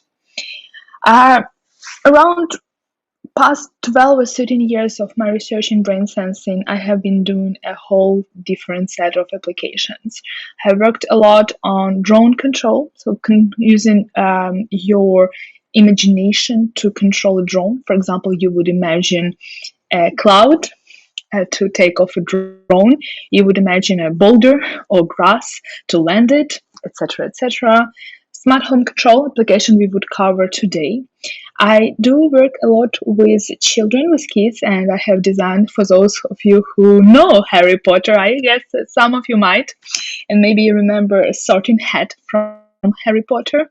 We have designed a system called Thinking Cap, so it's exact replica of sorting hat, except I stuffed it inside with EEG sensing, with EEG electrodes, and it has a speaker inside, so it communicates to the user, well, in our case to the child, what they are thinking about in real time and gives them encouragement. This is designed to help foster growth mindset. So in case we have several papers on this work, so in case you're interested, I will be happy to chat about this one. Next system is called Attentive View. It's a pair of glasses, and I will cover this one. A lot of work I have been doing is AR and VR and XR space, and I will mention this one briefly. And finally, last but not least, a lot of gaming and priming systems I have been working on. For those who do not know what priming is a physiological phenomena where you would show a user, give a user stimuli to modify the response to another stimuli. For example, I would tell you, oh, you're just amazing, you're so great, and oh, I loved your presentation. And then I will ask 5 minutes later, oh, can you give me a ride, please? And obviously, as you have guessed, because I primed the person with a lot of compliments, they might be more willing to give me a ride, etc., etc. So this concept is heavily used in something known as neuromarketing, but it was also used a lot in the gaming. So they also published in this domain. So in case you're interested, we can definitely chat about this as well.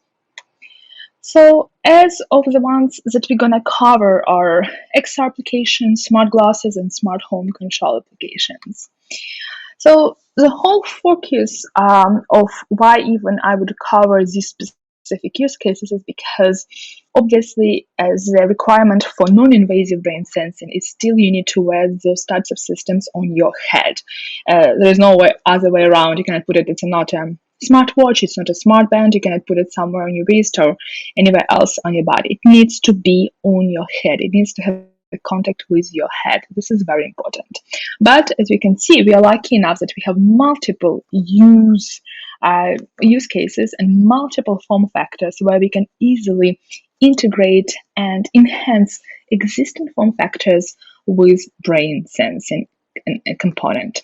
For example, you can see here in the image HoloLens 2 system, which you have been working with. You can see pairs of glasses, you can see headphones, and all those little orange dots are actually electrodes that we have built in those systems. That provides direct contact with the head. That's what we need for EEG system for brain sensing to actually function. And obviously, it hopefully accompanies the user throughout their everyday life without making them too uncomfortable to wear. So they don't look awkward, and also they integrate with their everyday objects or the objects that they can use pretty often. I usually refer, though BCI stand for brain-computer interfaces, I usually refer to them as biosignal-computer interaction, and I, more importantly, actually usually say BCI as API, and I treat those as following. And here I'm going to give you a bit of the context of what we can actually detect. So if you look at the head, and I'm going to only focus on the head here, so if I'm going to go through the whole body, we will never finish this talk. So if you're going to only look at the head, if we would have sensors right now on the forehead, we could see cognitive load and engagement, meaning that I would know if you were in the system, are you actually engaged with what I'm telling you, or you're just being socially polite, but you're actually not really engaged that much. We did literally do this study, actually. If I would put electrodes on the back of my head, so this visual cortex, it is usually known, I could detect imagination of objects, for example, meaning that imagination of that cloud I mentioned earlier, or imagination of grass, or cup of coffee, or a dog, or a cow. I mentioned cows because I actually published a paper and we had imagination of cows and goats in there. If you will go a bit lower, and we will put senses around the eye area, around the eyes, we can actually still detect very interesting phenomena. It's not going to be relieving, actually getting from the direct brain sensing, but it is coming from eye movements themselves. It's called electroculography, for example. So this type of phenomena is same principle as brain sensing, except it's related to the movements of the eyes. So it's something like eye tracking, except good news here, you don't need a camera to make this work. So for example, we can detect blinks, we can detect speed of eyelid closure, opening, etc., etc., etc. And as you have guessed here, we can actually detect attention, cognitive load of the person. And definitely we can detect the fatigue. This is a very common use case for the eye tracker-based systems, detecting the fatigue, but you might know that before you're falling asleep, for example, you will start blinking more often to wake yourself up, and then you will give up and you will fall asleep. The problem with those specific, for example, in the car use case that we have been working on, is that, well, if you're driving at night, and the camera might fail and might not be able to recognize what's happening with your eye movements. But in this case, we don't use cameras, so your privacy is safe, secure, in case you have anyone else with you in the car. But however, we can still intervene in real time and hopefully awake you and keep you awake. Cognitive load. We are going lower on the face, and this we are talking here about the about your nose actually. So the difference is the temperature between your forehead and the tip of your nose can provide you cognitive load. Think about when you're very, very focused and you are working on something, and your nose will be cold. Try it next time. And obviously, of course, throughout the whole head and skin, neck, etc., you can also detect cognitive load using something known as EDA, or skin conductivity. So these are very common. They don't need to be on the head. Specifically, they're very commonly used as different smart rings and other smart sensors, but we can totally put them also on the head of the person. So just to sum up, we have heart rate, we have skin conductivity, eye movements, brain activity, and even temperature. And we can detect a lot of different interesting phenomena, specifically attention, cognitive load, engagement, and fatigue. In my research, I mostly exclusively focus on the eyes and on the brain. So before we dive into the actual use cases, I have already shown you this image. I mean, one of the first slides of how the actual systems look like. But here you can see a bit more zoomed in situation. So this is me doing different studies using different sensors. Here was the earliest version of the Oculus in 2014. This is first version of HoloLens, and this is, well, I call it Octopus. That's not the name of the system. The name of the system is EGI, but well, I do look like one more. So those are pretty expensive. Like especially the EGI one can be going up to $100,000. Installation time, especially for the last one, could take you up to 1 full hour. They are pretty decently heavy. They, as you can see, actually my hair, I'm not sure if you can see it very well, it's fully wet hair in the case of the EGI system, but in the case of others, you also need to use some wet gel-based sticky electrodes, and you can totally see the wires all over those headsets. So there's a lot of different challenges, and that's why once I was done with a PhD on this, in all this work you have been seeing, that was part of my PhD. When I moved to MIT, I have designed this pair of glasses. We call them Attentive View. So you can see them here on the image, and more specifically, we have in this pair of glasses EEG sensors as well as EOG sensors, so we can pick up brain activity, eye movements. We can also give auditory and haptic feedback in real time to the user, and you also can pick up heart rate variability and some other additional sensing. And those are physiologically the most important ones that we're going to talk about. So here you can see two users, pre-COVID image. Two users wearing different versions of Attentive View glasses, different generations, and this is how they look. It was happening during one of our car studies. So what can we measure with Attentive View?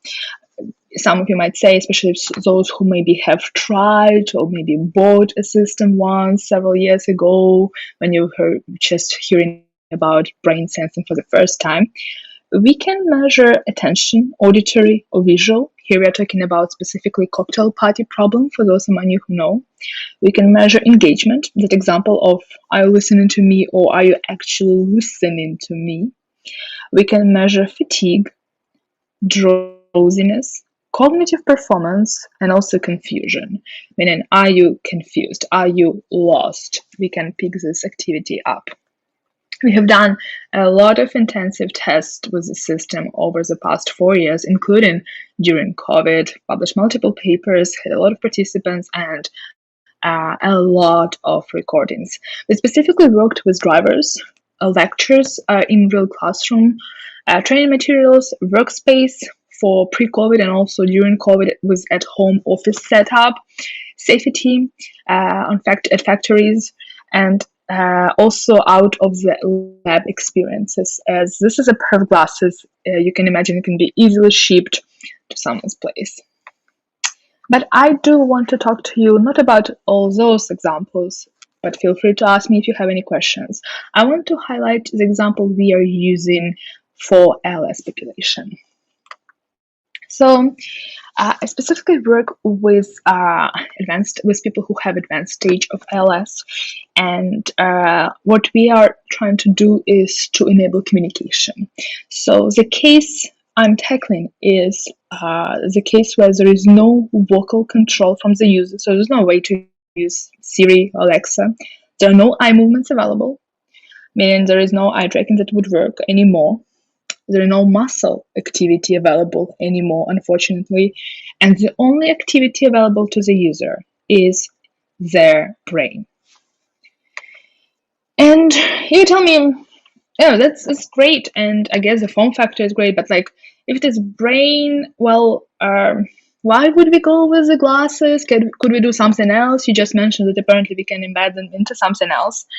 And sure, we can. However, an interesting example where research would come to the service of the actual users and their caregivers is that usually, because the eyes of the user are not functioning properly anymore, they need to be watered very often, and they need to be protected.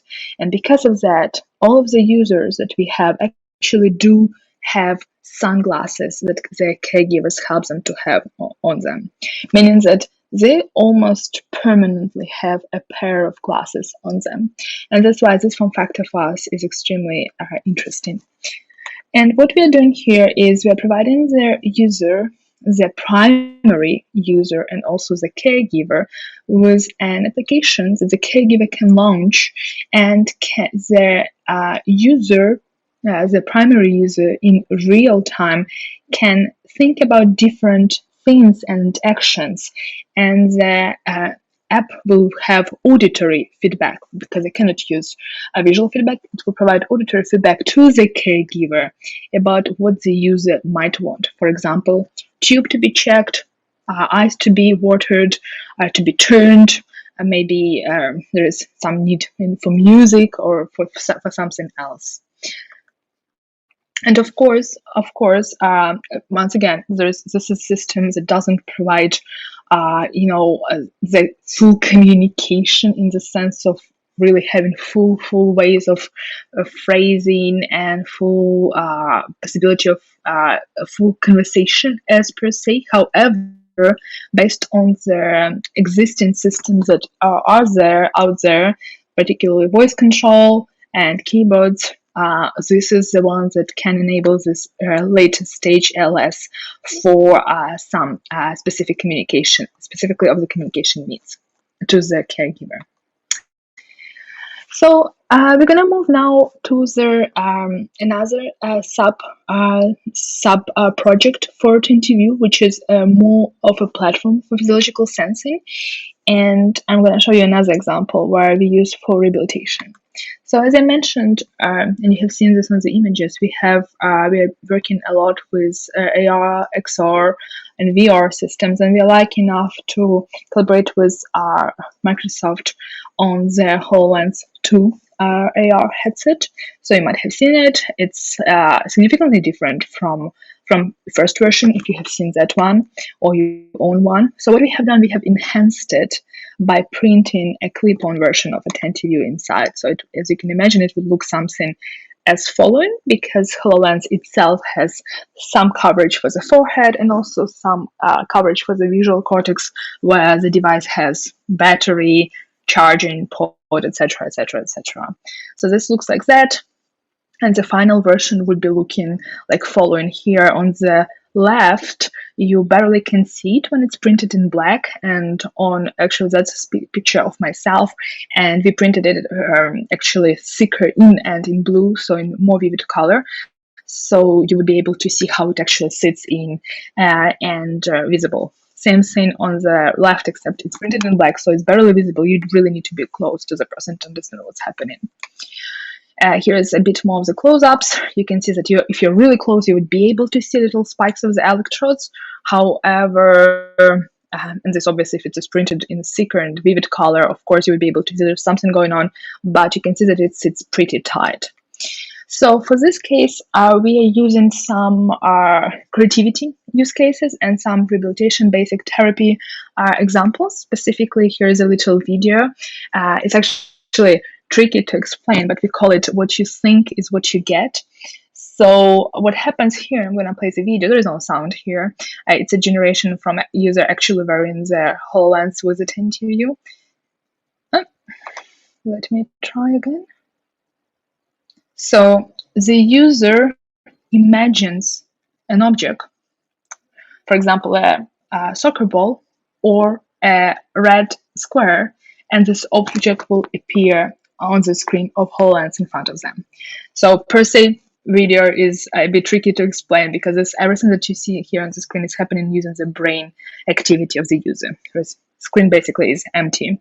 We just use a cue for showing what would be happening and where it would be appearing as an object.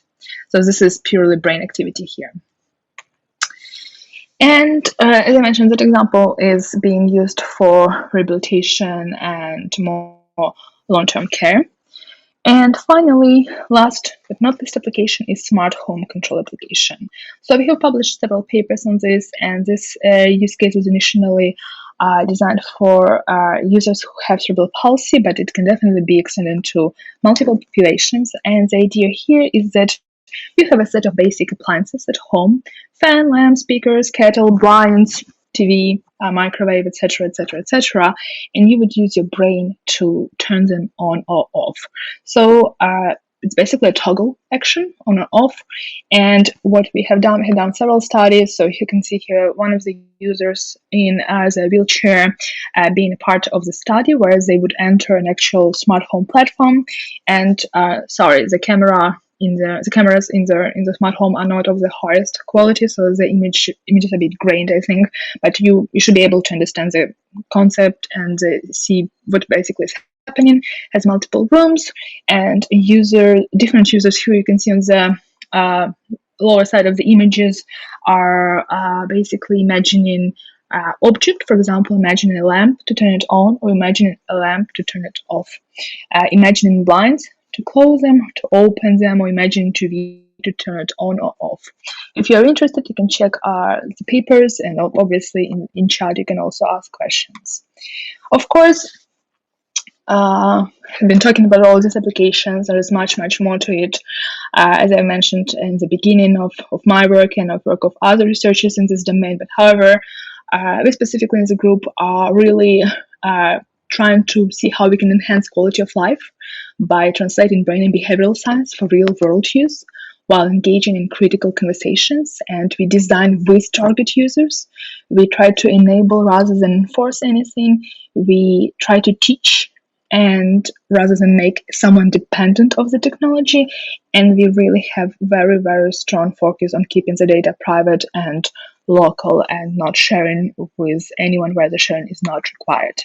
There's a huge amount of different challenges, privacy and ethical considerations to be taken into consideration, specifically always encouraging for active collaboration with any potential users. If you're in the same situation, definitely you need to talk to them. There was no specific way or an article on the top of New York Times that told me, oh, by the way, all the LS patients in the later stages don't have means to communication, especially when there are no muscle activity whatsoever. And by the way, they all wear the glasses, so your attention glasses would be great. No article like that was ever published. That was discovered when we were working with actual target users. Obviously, you always need to consider other stakeholders. Not only they're not passive testers of the hardware solutions, caregivers are secondary users to the system, for example. They will have a lot of their concerns and a lot of misunderstandings. And sometimes they're completely opposite from primary user needs, and you would need to work with both. Obviously, a lot of focus groups need to be much more often to be put in place on discussing ethical and societal implications of such systems. More generally, systems that are based on physiological data and its users. There are different laws in place in different countries. However, there is definitely should be larger discussions, and these forums need to be up and running actively, and of course more active involvement of law and policy makers. They usually in all the countries, unfortunately, a bit on the slower pace, but if they don't want unregulated systems to just popping up, really they need to be involved, hearing from researchers, hearing from actual users, caregivers, what's happening, and putting some controls in place, especially for bigger companies. And of course, recruiting and working with underrepresented minorities and users with different social economical backgrounds from different countries. So it is COVID. We did manage to ship to multiple countries and multiple continents, and we are very happy about that. I always suggest to, if you read, and I know there's a lot in the news, of course, of what is real, what is not real. I highly suggest this is open access. I believe it's exactly 2 or 3 pages open access PDF that you can go and download. I love it. It's by Anna Wexler, and it's called Separating Neuroethics from Neurohype. And the idea is actually straightforward. Maybe there are even similar documents that were published, but what she points out, and this is something that everyone needs to keep in mind, when you see the news and you see, oh, we can mind read. Well, so first of all, there is no mind reading whatsoever possible with this system, with any other system, with implants, not possible. Today, it's not going to be available tomorrow or day after tomorrow. We are very, very, very far from that. However, even if there is some interesting, promising systems, I always highly encourage check the paper, talk to researcher. There might be something that works you don't know about. There might be something that they just didn't cut it to the final document because of the conference of journal guidelines. But make sure that you try to read those. Sometimes those texts are a bit hard to follow, but try to really dig into. If you think it's a cutting edge, but they might have did an in-lab study for 1 hour, it doesn't mean that it will never become a cutting edge tech, but you might not be stressed for the next 50 years or so by that tech actually showing up. So just for those who have read, have heard, and maybe worried or curious or suspicious, always consider these 2 things. There is very, very, very different ethical, neuroethical considerations, how those systems work, function, what they can really do, and also neurohype around them.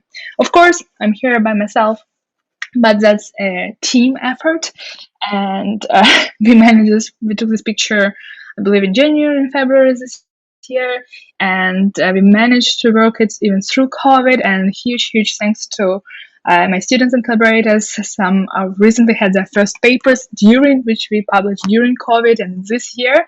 So I'm very, very excited for them, very proud of them. And of course, it's a lot of team effort in this work. We are open for collaborations, so please send me an email and check the website. And thank you for your attention. Thanks very much, Natalia. That was absolutely fascinating. And if you can read my brain, I'm being completely sincere.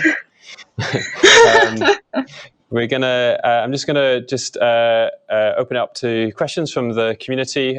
So if you want to ask Natalia any questions, you can pop them into the discussion for the event live stream.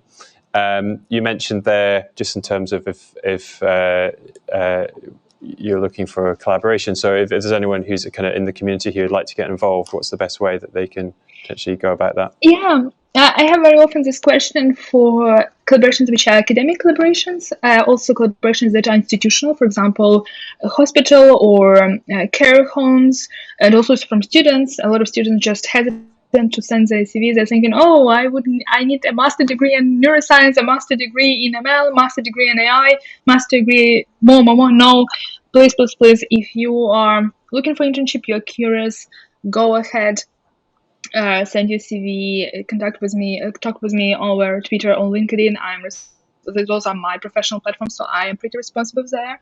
If you're looking, within academia, within an institution, maybe working on something similar, please go ahead. If you're running, for example, a care home, or you have an assistive home platform and you're interested to integrate and try it out, do not hesitate.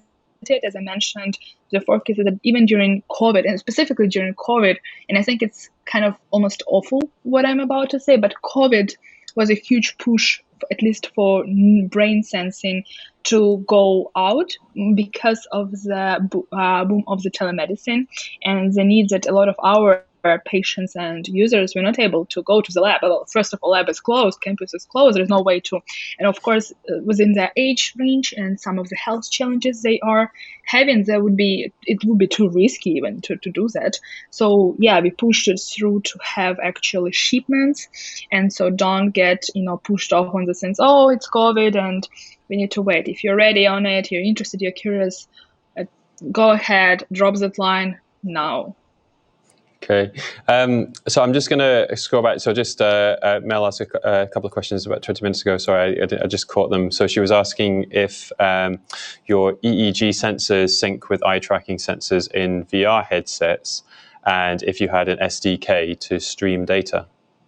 Yes, they are streamed. So I think what is important to mention is that for the AR headset, because we specifically use HoloLens 2, it has embedded eye tracking. So that's what we are using. But there is a possibility to, we have a Python SDK in case this is needed, and there is a possibility to sync from some of their existing systems like Toby and some other systems in case this is needed.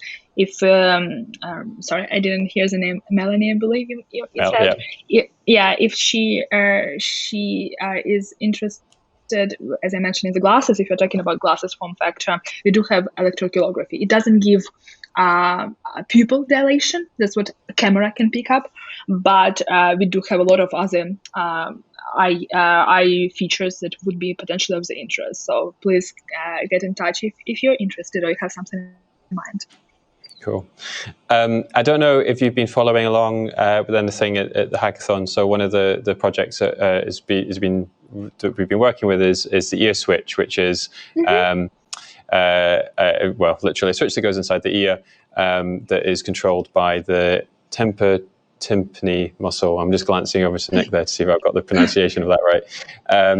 So Nick's just commented here, he'd very much like to collaborate with the ear switch and its biometrics eye tracking spinouts. And he's asking, can you ear rumble? Do you know what that is? Yes, I know what it is because we talked with Nick. He contacted me, I think, a couple months ago, and I didn't learn yet if I can ear rumble, but I actually curious to learn about ear switch because I got some tools to build myself one. So I guess you're gonna figure this out soon. Fantastic. Yes. So I guess, I'm probably going to come out here with a completely out of left field question. I know it's not really what you're kind of looking at and covering, but I'm just curious if you know anything about, so everything you've talked about here is effectively people being getting information out of the brain. Is there anything about getting information into the brain? So Yeah, so there is this concept of writing to the brain, and that's what basically you're talking about. So there's definitely multiple ways that are already underway. So first of all, it's obviously brain stimulation. I'm still being very cautiously optimistic about it. I'm reading the papers. I am not doing the studies with this type of stimulation as of now. However, there's a lot of research out there. There's a lot of potentially very promising results. And obviously that would serve as a stimulation to improve memory and attention and some other skills. However, once again, Nature actually, again, has excellent, I think like 20-page open paper review about pros and cons. And there is like literally 10 pages of pros and 10 pages of cons. So highly recommend for those who are curious. Back to your question in other ways, priming, if you were following along my conversation, I was explaining this concept.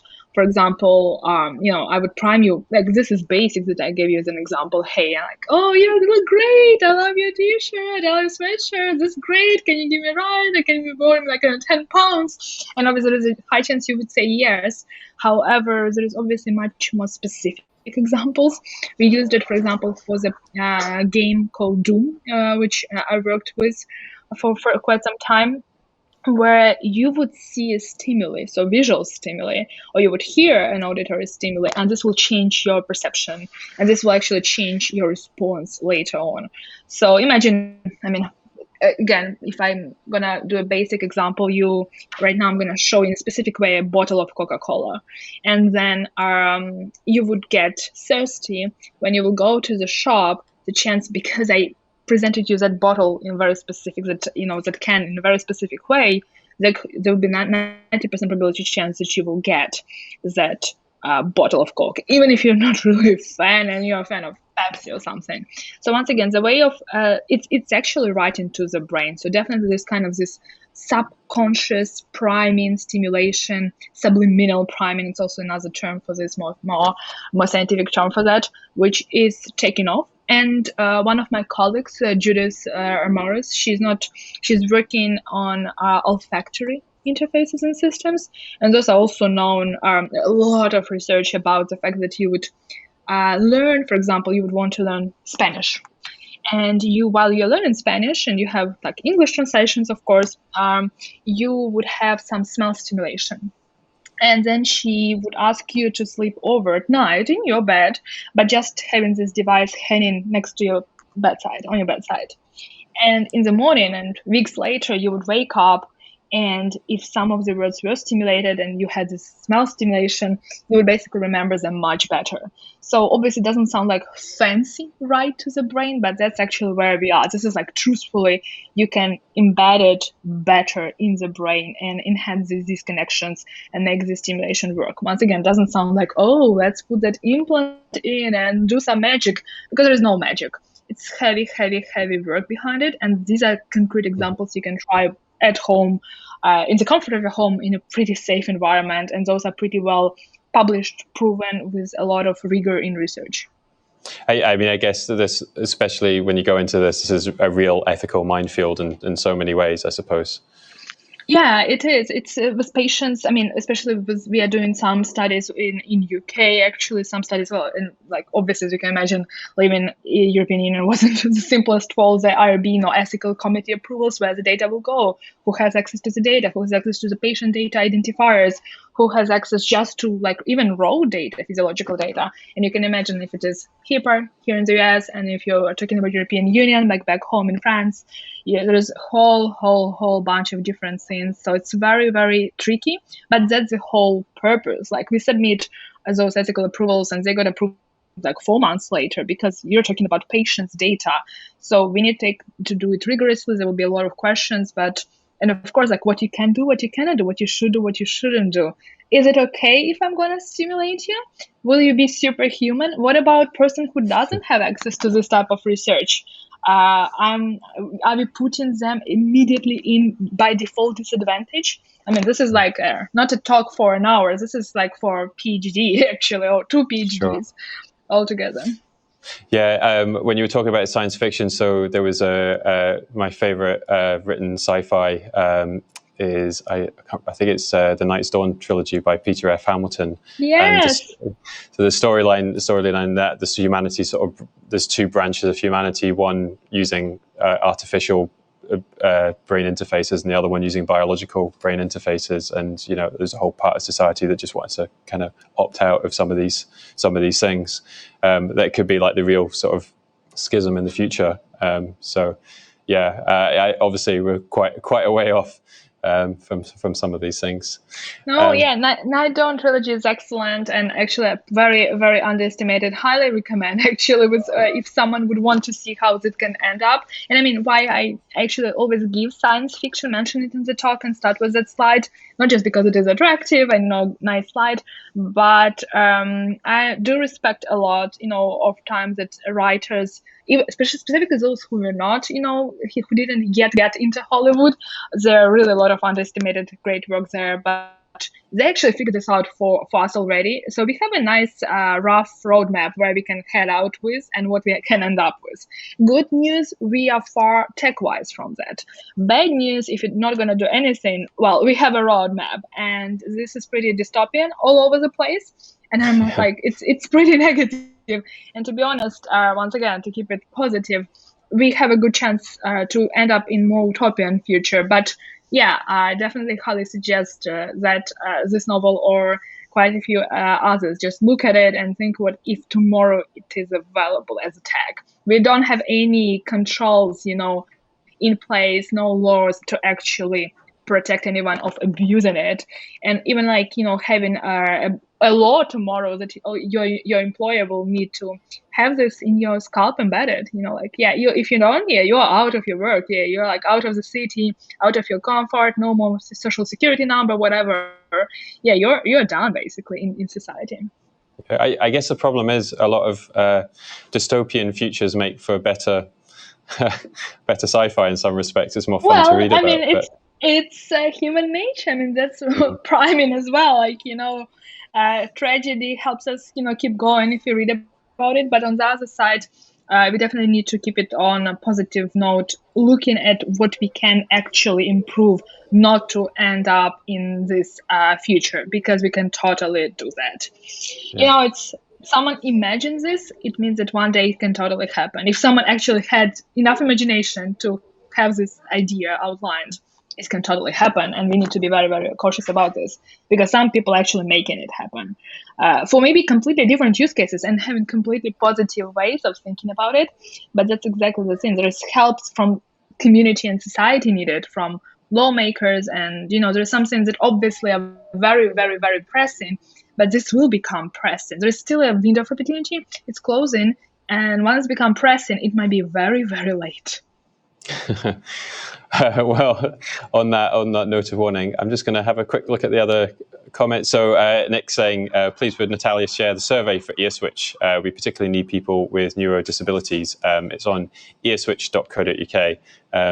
If you want to check that out, they're still doing some kind of research as to, well, one of the things is how many people can rumble. Is still a question out there. So I'm just going to one moment if anyone else got any questions. So I mean, thanks so much for that. It makes me, I actually want to go back and read. I would say I want to go back and read the Nightstone trilogy, but it was about a month at least of reading. I mean, each book is like yeah. Is that thick? But yeah, I mean, they totally worth it. Totally worth it. Okay, well, thanks very much. Thanks for joining us. For everyone who's still tuned in, we'll be back at 9:30 tomorrow with our team presentations. That'll be the end of the event, so it'll be 9:30 to 11:30 tomorrow. If anyone's got any questions for Natalia still after this, you can ask them in the community hub, and we can relay them to Natalia. And this talk will be available to watch back on YouTube and in the video section later on. So thanks again, Thank and you. catch up with you soon. Cheers. Thank you. It was nice having you here and being with you. Thank you.